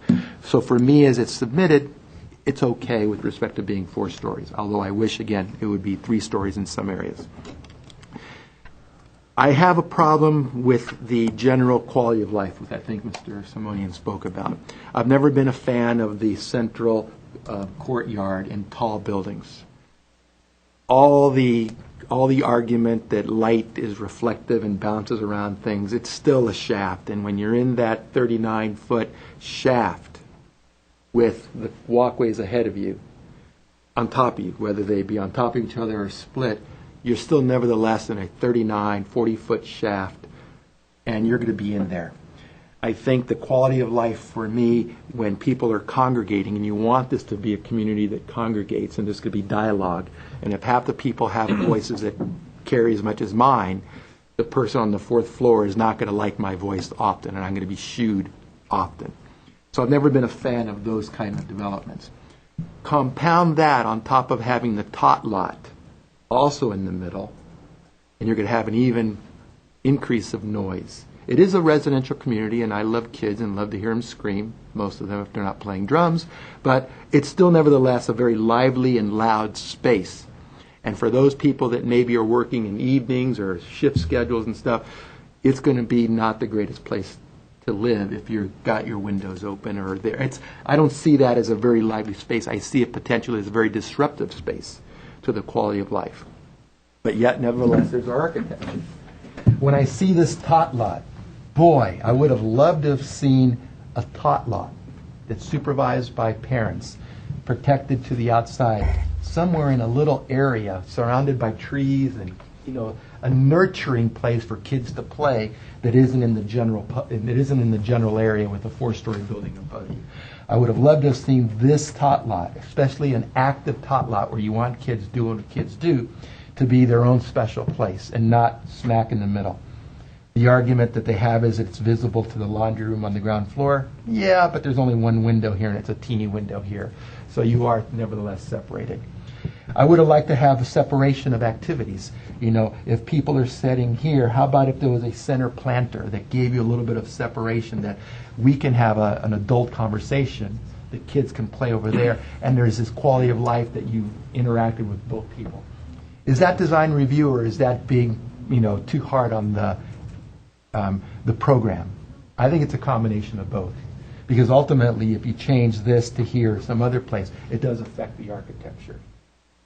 In closing, I think that the architecture is fine.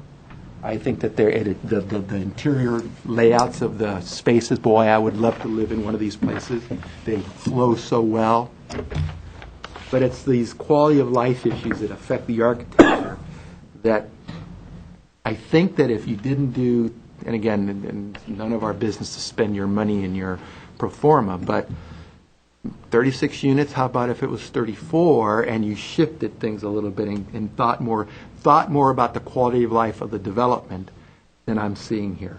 And I think there's been a common theme in our discussions about that. But the architecture and the placement and how it works, I'm okay with it. So there is my thoughts. Anybody want to add to that, or any more thoughts to it, or whatever? Okay. So what do? Do we have an opportunity for Eric to just Before you do that, we've heard a little bit from Board Member Yu regarding the finishes and details. We'd like to hear maybe a little bit more about that. We've heard a lot about the massing and the organization of the plan.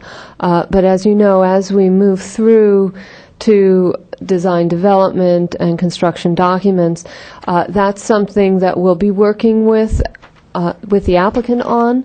And if we can hear your feedback on the finishes, the wall finishes, the railing details, any other details that you see, whether, however you feel about them, what your level of flexibility is on what's being presented, that would be very helpful to us as we move forward.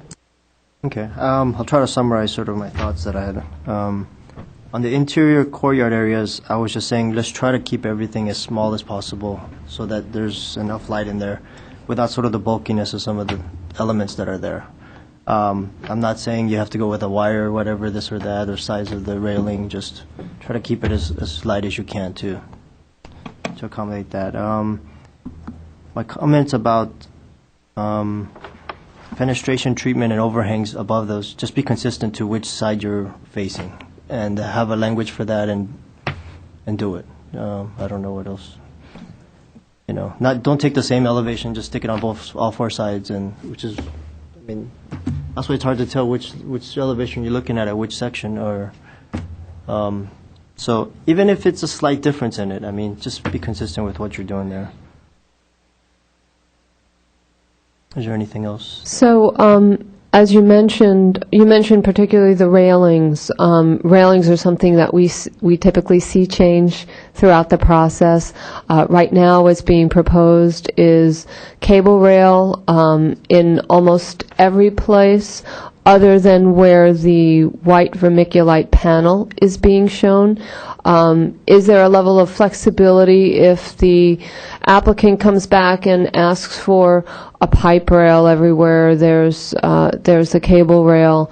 Would you like to see the cable rail because of the lightness of it?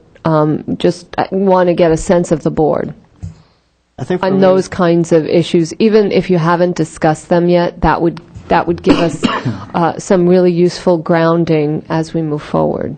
I think for me, the difference between a cable rail and let's say a 2-inch, tube steel or something, I don't, the difference between that, it's negligible for me, I guess, in that sense.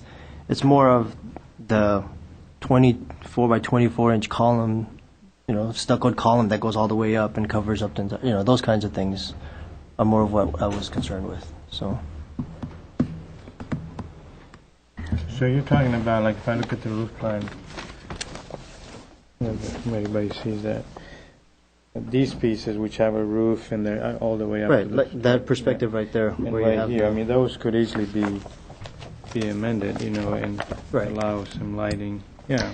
Yeah, for the record, when staff saw those elements, the columns were smaller, and so we suggested that the actual column element be a little bit beefier to have some meaning and proportion throughout. So we wanted to be transparent about that. If you want the column to be smaller, then that direction is very useful for us. We didn't talk to the applicant at all about the solid piece at the fourth floor, and it sounds like you clearly wanted those minimized as well. The roofs. I mean, I think you're more. What I'm hearing you say is that at the very top story, why have that? Why don't you just cut it? Why don't you just or be a little bit. Where is it? Not so heavy-handed in just creating take that that. off and stop it here, right? And not cut all the way to the top. I think he's saying remove it. Oh, the whole thing. He's saying why have it? Well, I mean, that's up to them what they want to do. I just want them It to just becomes, think about when you have that. a railing that's, Right. Yeah. it becomes very. I just wanted, because we did meet with the applicant several times and wanted to just convey that we did encourage the applicant to provide some spatial variety within that courtyard, because when initially we saw it, it did not have those elements. It had the circulation running around with little variation. So if there are changes that you'd like to condition, the better we understand what your intention is, the better we can assist the applicant. Right.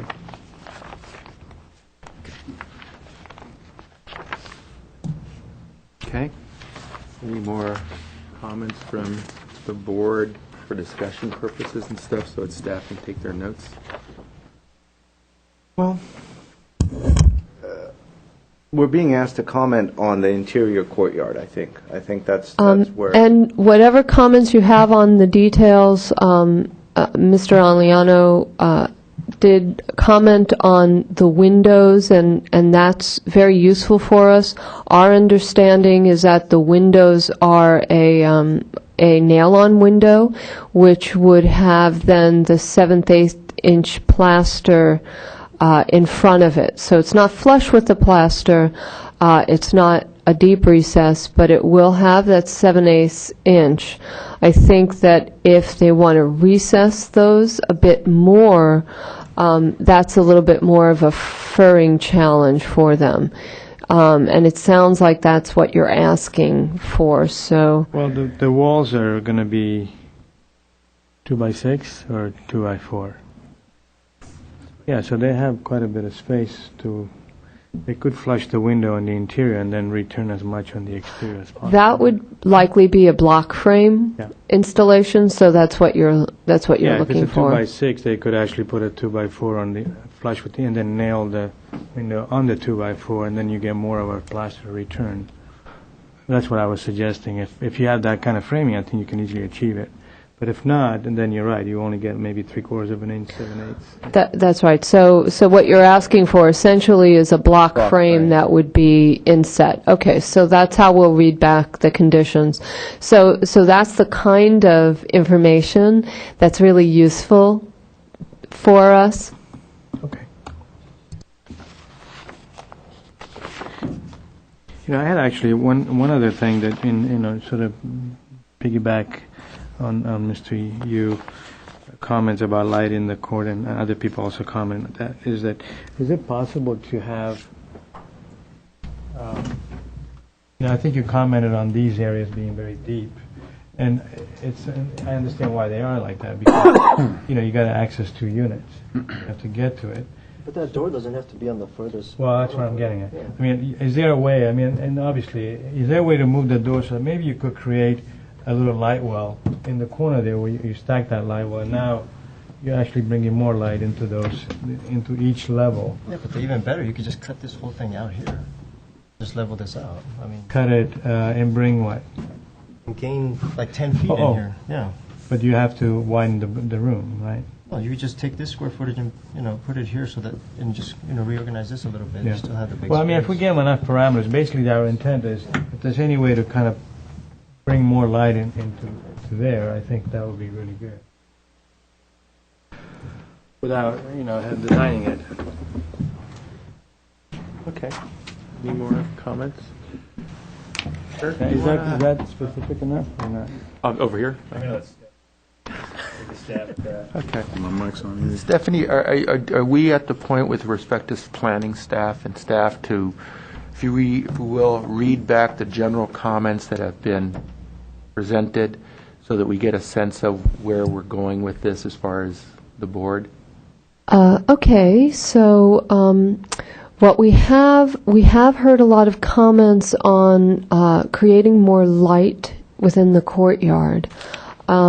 We had also talked with the applicant about, if possible, widening that area for light.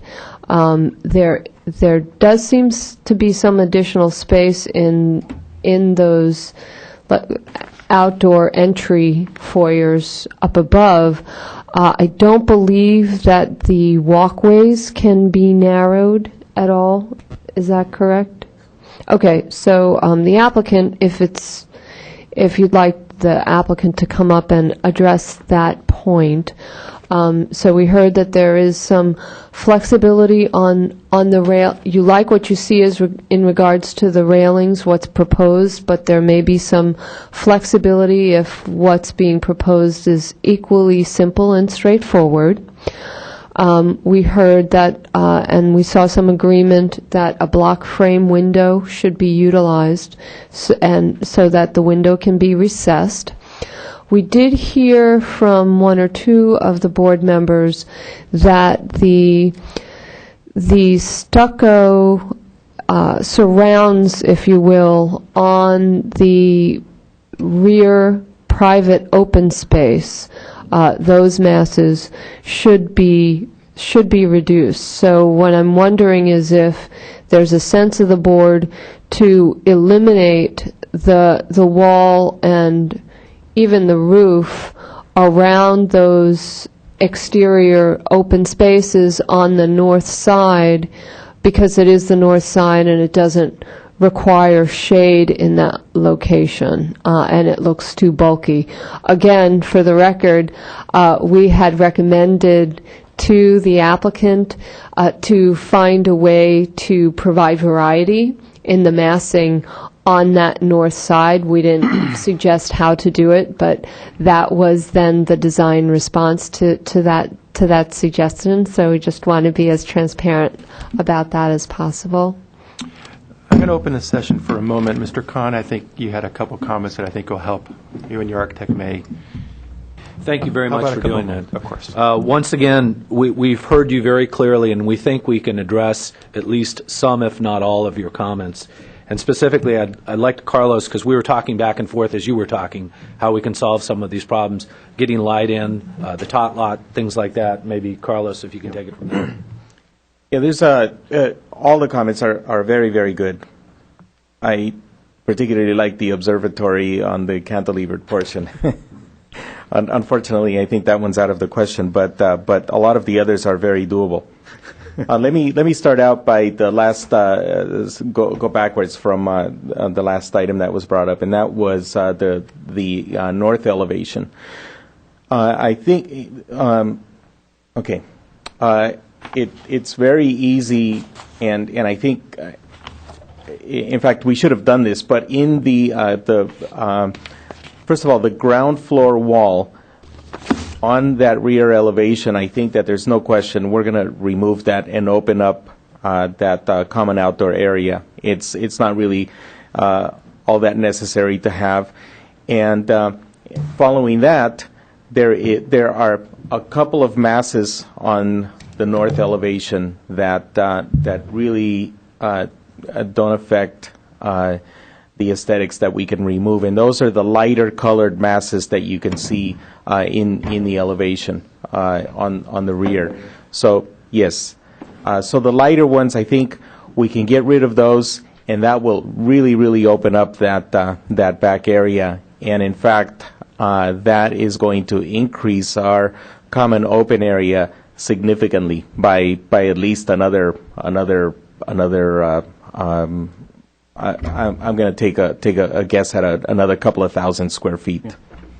And would you mind coming up? That way you can point to things and be easier. There's a pointer somewhere here. Yeah, it's over here. That's right over there. There's a pointer.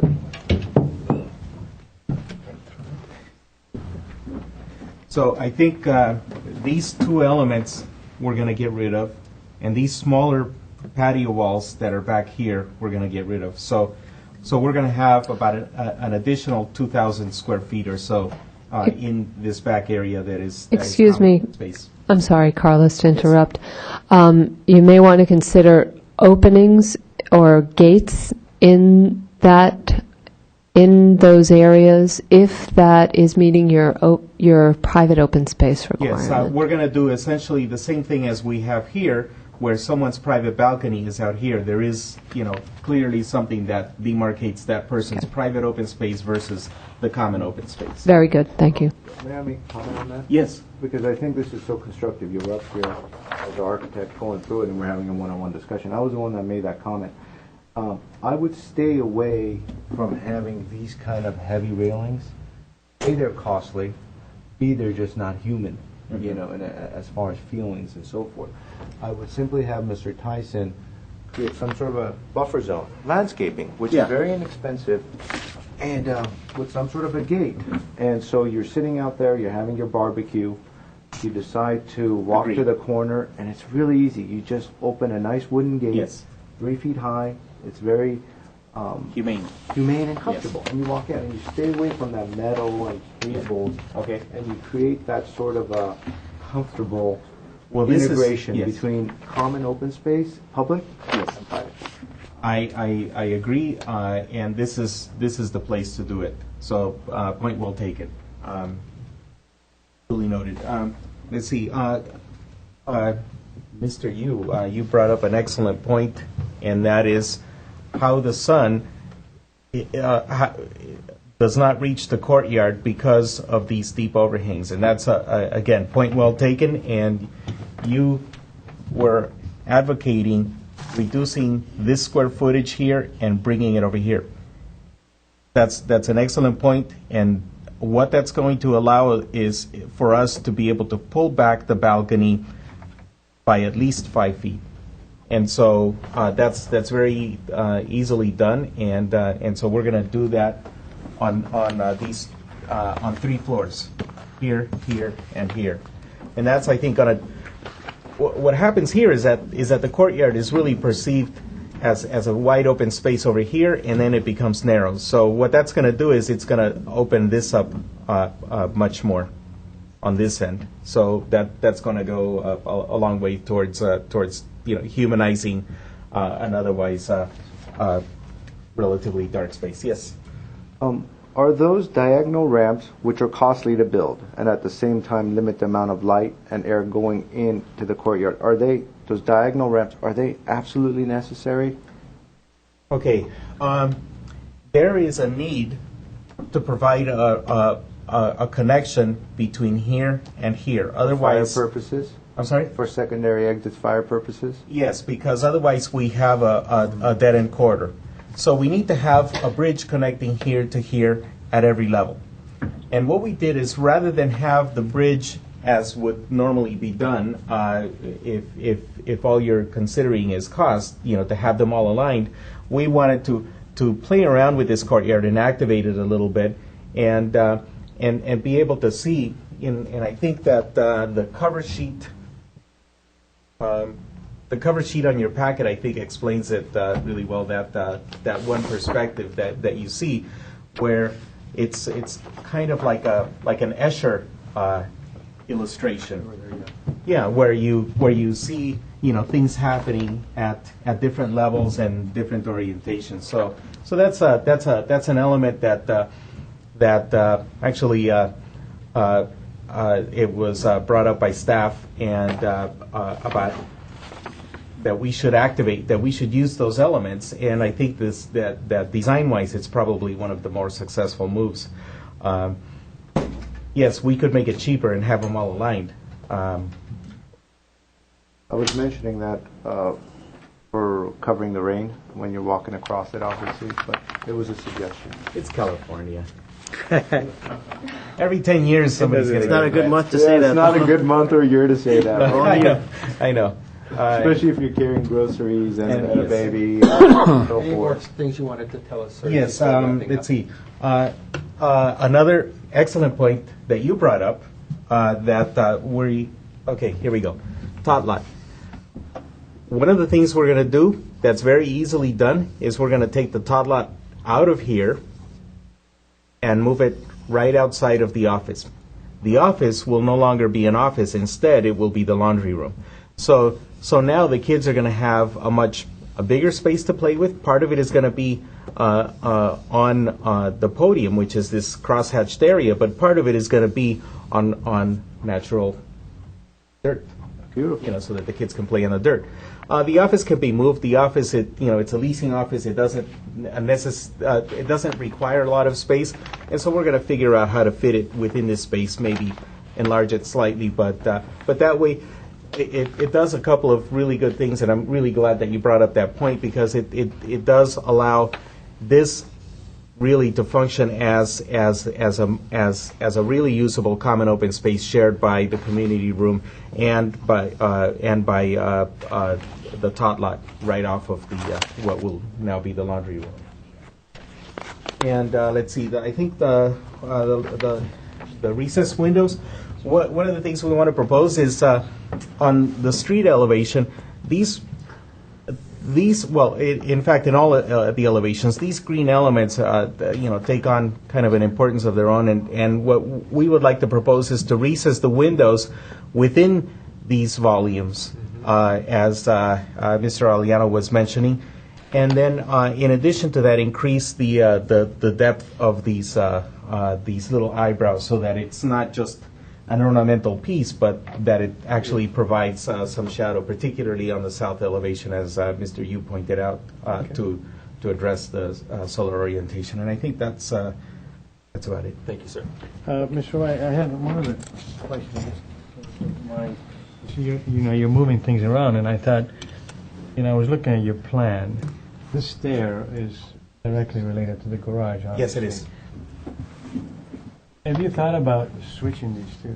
In other words, putting the stair as an activator in the courtyard, which is more open because of the railing and all that, and then put in the laundry elevator more. I know that's connected to the garage as well. The stair was a very activated item in our original plans. Unfortunately, the code has changed, and it is very difficult to get an open stair, which was actually a very sculptural element in our original design. It's a very difficult move code-wise at this point. Okay.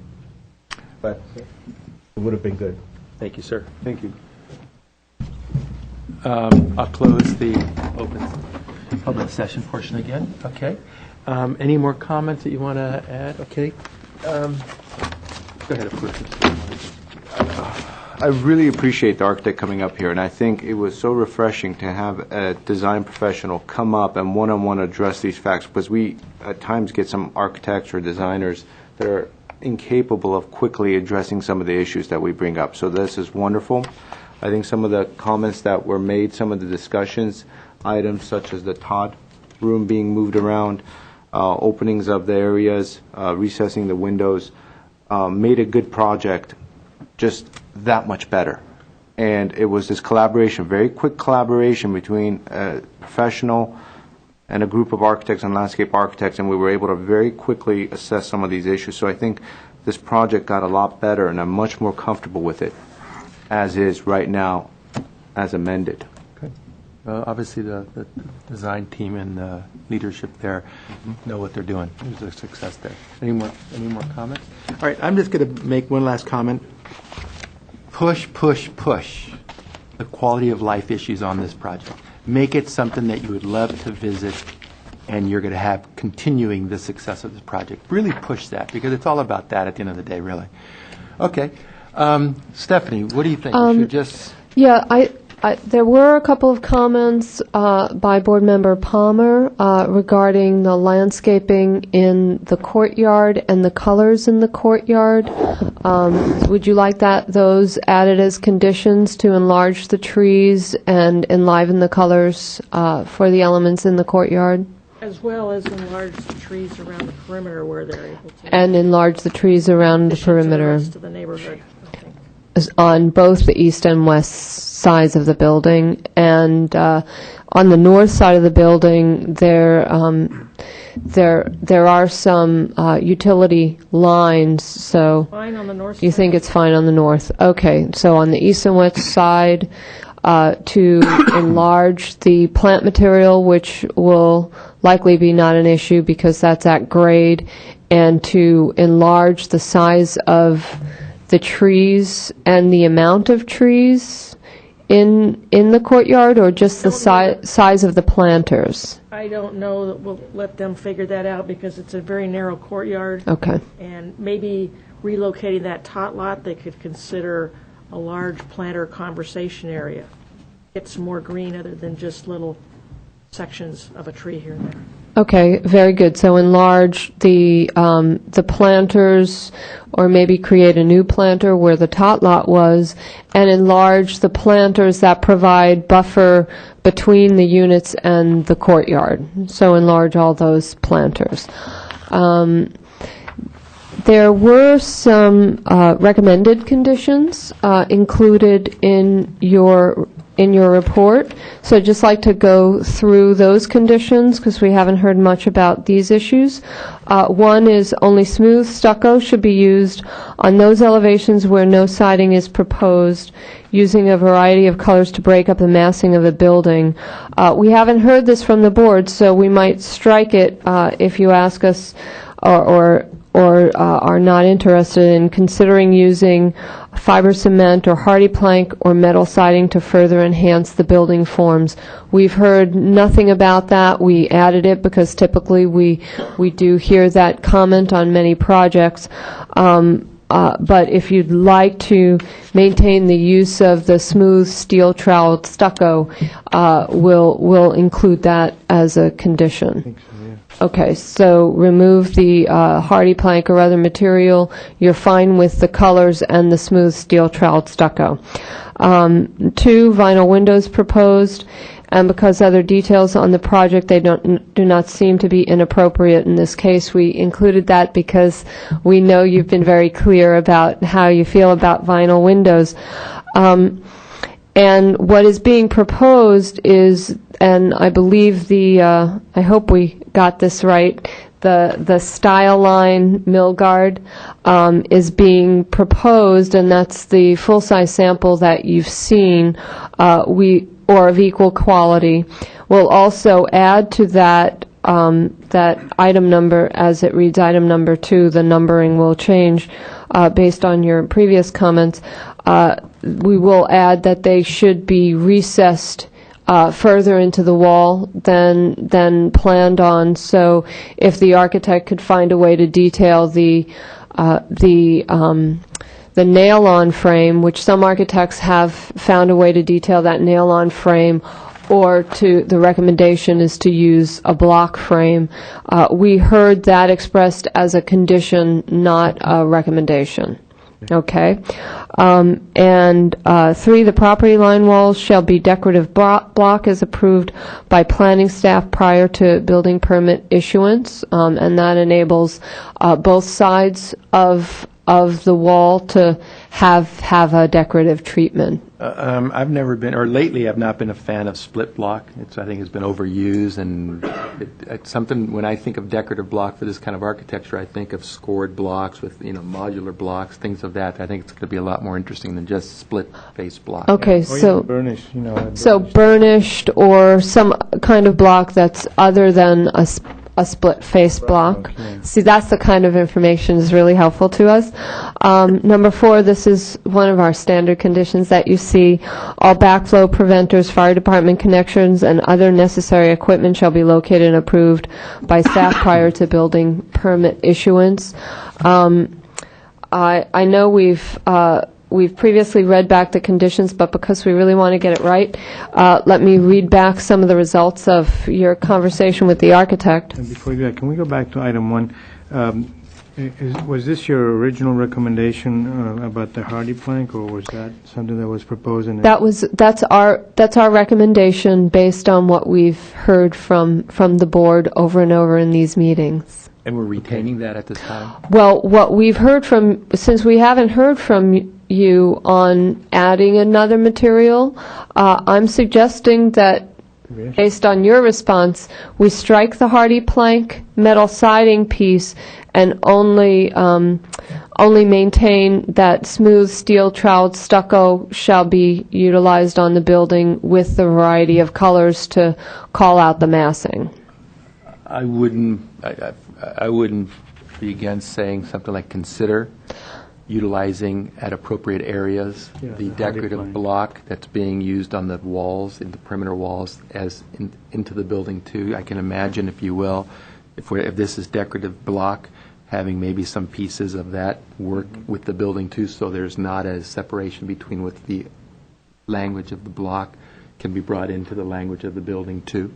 Where appropriate, they're a very skillful team. The hardy plank was your idea because of your experience, right? Well, it's something that we've heard from you a lot. It's something that many architects and developers have told us is not an upcharge or a significant upcharge to the finishes of the building, and so that's why we were suggesting those. So were you able to discuss this with the team? Or? We did discuss that with the team. The team is proposing smooth stucco everywhere, and so that would be a difference to what they're proposing. Okay.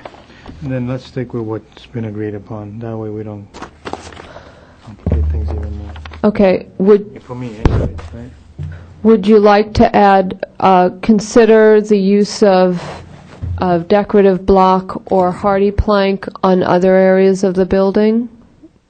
May I make a comment? I believe that the stair shafts, if a hardy plank, horizontal hardy plank were to be introduced, if you would consider, again, it's up to you, I think the developer to consider it, I think it would make a very big difference if these shafts, which is this area, or this area, say, this and this, if it becomes a horizontal hardy plank, 12-inch plank, it would make a world of difference on this building. But again, it's a low-income thing, design, it's a low-income project, and as you could see, we're being very lenient, because if this was a regular project that were to come in front of us, we would just have a lot of thoughts on it. But that's why I'm having a hard time answering that, because if I were to put the horizontal planks, that's where I would put it. It would make a lot of difference. As Mr. Yu is pointing out, if he would do some things to the elevations to create shadows and sunblocks, he would do it. But again, I think it should be a consideration. The design team looks at it. If you think it's a worthwhile effort, I think it'll make a world of difference on your elevations to create that visual difference of material. And cost-wise, it's insignificant with the difference, because hand-troweled stucco is not cheap. Okay, and one thing that I'm not sure has been highlighted, but there are planter walls all around in the planters in the courtyard and so forth. Would you like those to be conditioned to be the same material as what's on the property line walls? The decorative block, which is not split face. The decorative block, which is not split face. Okay, great. So with that, I'm going to go ahead and read back some of the agreement. Hope I got this right. On the north and I think there's one or two locations on the east and the west elevations where the private open space is adjacent to public open space. There seemed to have been a recommendation and agreement to have shrubs replace the fencing material with a gate to have access to that public open space. And what I'm going to call out as beige balcony surround elements on the north side should be eliminated so that those balconies should simply cantilever, essentially, from the, that might result in column support, I imagine, or no. Okay, so they would be cantilevered from the face of the building in those two areas where the sort of iron or red those forms would be maintained. Let's see. In the courtyard, by reducing the square footage on a couple of rooms, I don't have that exact page open, a couple of rooms on the south side, that will enable the balcony to shift south plus or minus 5 feet to open up for more sunlight down into the courtyard. There was discussion about the bridge location, that they're staggered, that they're angled, and at the end of the discussion, I perceived that the board was convinced by what's being presented. Is that correct? Very good. We're almost done. The tot lot will be moved out of the courtyard onto the east side of the building with some room reversals, a laundry replacing office. The office might shift and get just slightly enlarged. Reduced. We'll switch places, laundry and office. The laundry and office will shift places, so the solid form that's in the courtyard will not be increased. Very good. So it looks like we have a deal on that one. And then on, this is maybe something that I didn't quite catch, but there was discussion about treating different elevations differently. The only piece that I have down from that is that on the south and west sides of the building, the eyebrows will be increased in depth. And then, of course, the beige elements reduced. No other variation in the elevations, and that level of variety and addressing orientation sounds like it's sufficient for the board to address the orientation issues on the project. And I believe that is all I have. Why don't you come up? Let's open it up again. The architect's going to come up to... Just a minor... your name and address, please, sir. Okay. Carlos Ovalle, architect, 3037 Golden Avenue, Long Beach. Thank you, sir. A minor issue regarding the units on the second, third, and fourth floor on the south side of the courtyard will not be reduced in square footage. Rather, the square footage will be redistributed to pull back the balconies. That's all. Thank you for that clarification. We're closed again, okay. And we did hear that the railings, the current railing design is appropriate, except for at the ground floor where they will be replaced with shrubs. But there is some flexibility as long as the design for the rail is simple and modern and compatible with the overall architecture. Okay. Was there anything that I missed? I had a recommendation for the red box that's in the front, but that's...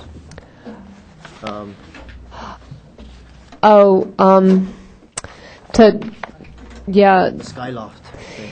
Yes, so I think the architect responded with, that would be fabulous, but not feasible. That was their response. So how would you like us to address that? I guess since no one spoke about it, I guess you guys are all okay with that then, right? So, I mean... yeah, I mean, it's kind of clumsy the way it is. I mean, imagine it without it. My recommendation would be there's a mezzanine in the second floor of that space. Bring that to the front and then cut out the top part of it, and make it more of a glass box-ish, more windows, so then public can kind of see what's going on as people meet up there, and as there's a lot more that happens instead of just a small window with a bedroom in there. So the recommendation is to essentially remove the bedroom cantilever. I'm seeing already some significant objection from the applicant on I guess it's the removal of that bedroom. That's a challenge. Well, let's keep going. Let's we can just wrap it up and let us see if we can dialogue ourselves through that. Okay.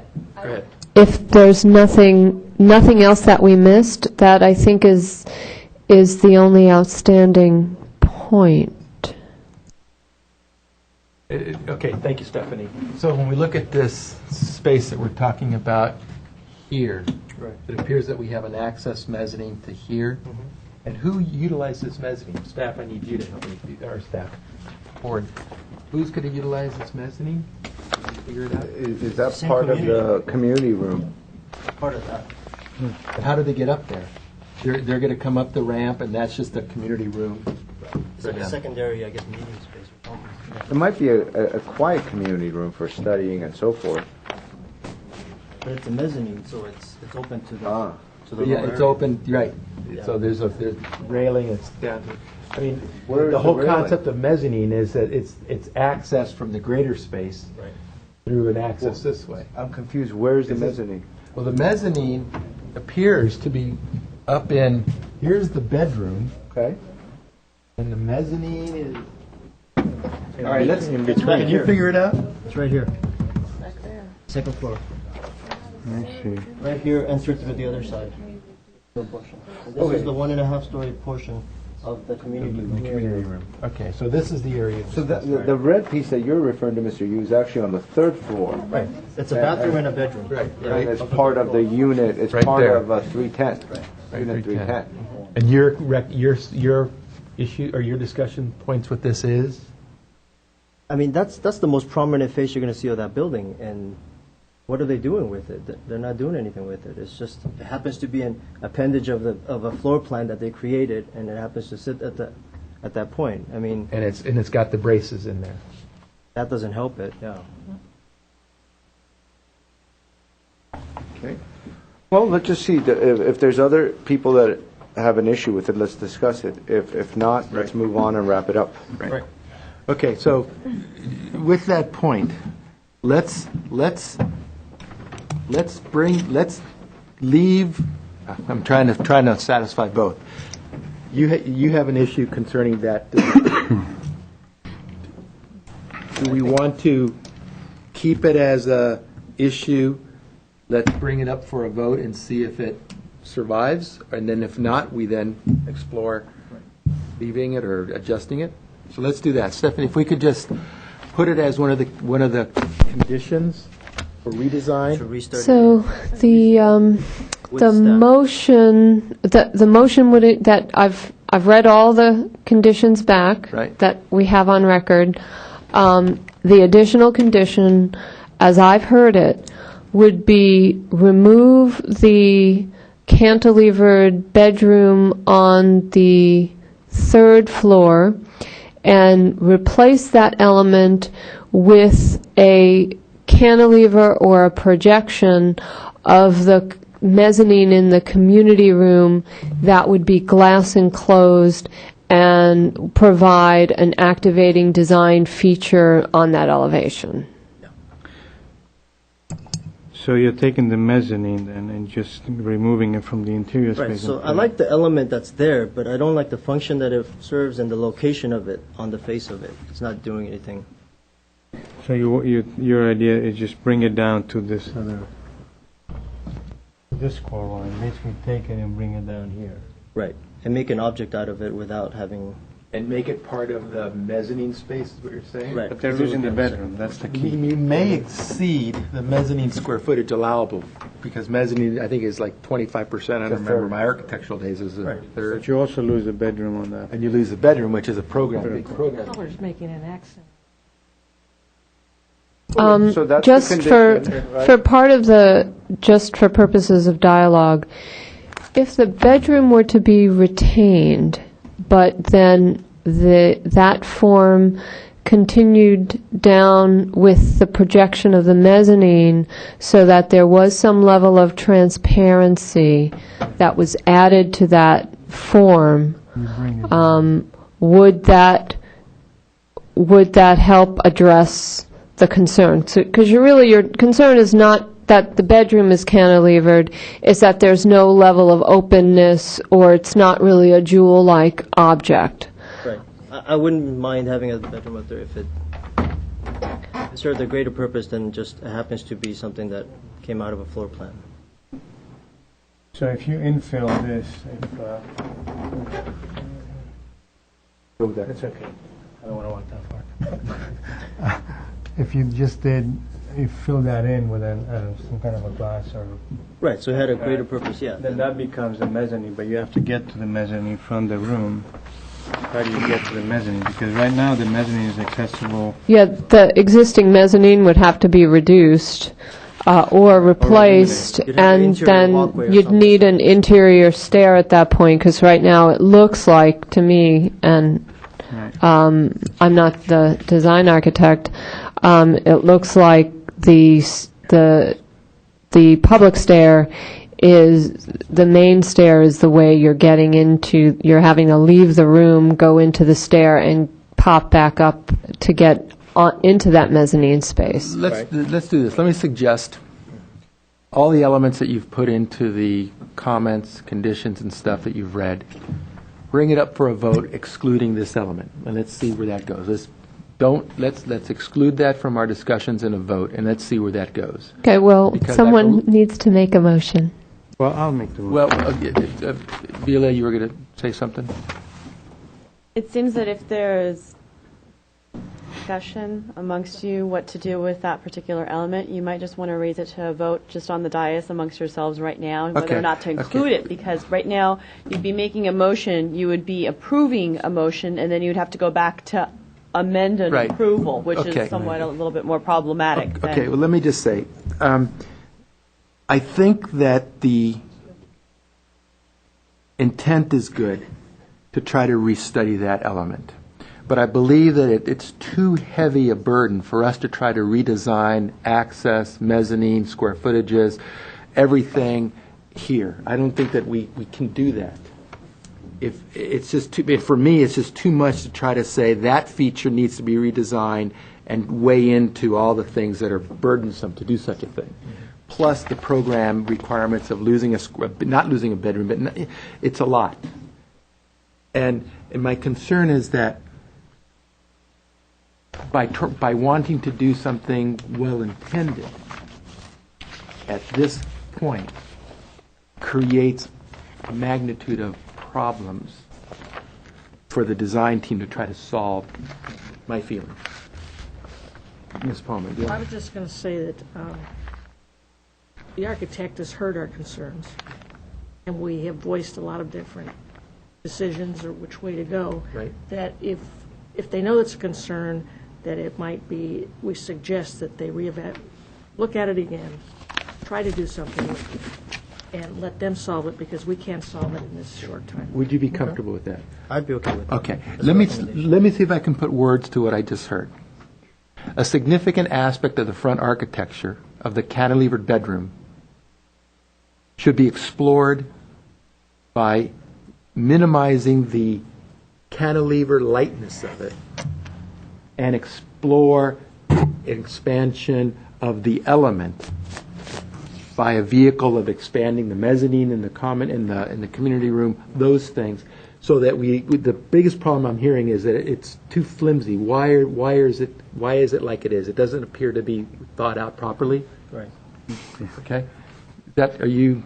What I have is an aspect of the cantilever element should be explored to expand that element. For example, expanding the mezzanine on that face to create a glass enclosure, incorporate a glass enclosure in that element. And so what I'm hearing is that that could be included as a consideration rather than a condition. Yes.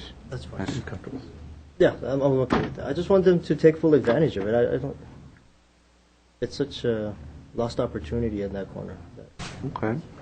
But it's a consideration, so they basically have an opportunity to study, and if they can't make it work, then we'll accept it. Okay. Okay. I think All we've right. got a general consensus of where we want to take that. Ready for a motion? Go ahead. Okay. I think we're ready for a motion here. Okay. No, just I will move for approval with the conditions that the board discussed and considerations, and also including the 4 recommendations that you have in your report, with option 1 being staying as it is, option of having already planned in certain areas as a consideration. I'll second it.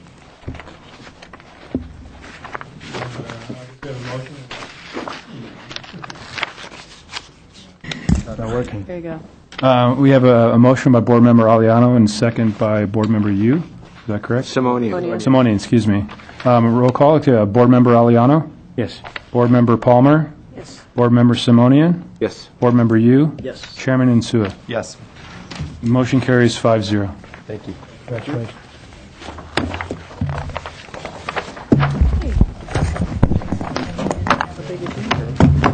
Yeah. I got to say that. Go ahead. No, go ahead. Go ahead. I got to say that I think we did a darn good job on that project. I think it's an important project, and that collectively, I think that both the staff, the architect, and the design team really worked well on that project. Okay. Brings us to the next item on tonight's agenda is approval of the minutes from February 18th. And Board Member, Chairman Insua, Board Member Palmer, and Board Member Yu were present. Board Member Aliano and Board Member Simonian were not. So only 3 of you are allowed to vote. And there is a correction on the title for Gevorg Nazarian, who is our planning assistant, who was making a presentation. I didn't see that. What was that? No, it was emailed to us by Armenia. It was emailed, actually, by Armine, correct. Any comments? On those? No, I move we approve. Yeah, I didn't see anything. So we have a motion by Board Member Palmer. Is there a second? A second. Board Member Yu. Board Member Palmer? Yes. Board Member Yu? Yes. Board Member, or Chairman Insua? Yes. The motion passes 3-0. Stephanie, are there any staff announcements that you'd like to add at this point? She said Chimes no. in usually at this point, but I guess not tonight. With that, is there a motion to adjourn the meeting at 7:50, 10 till 8? Let's do approve. All right, thank you very much. Meeting's closed.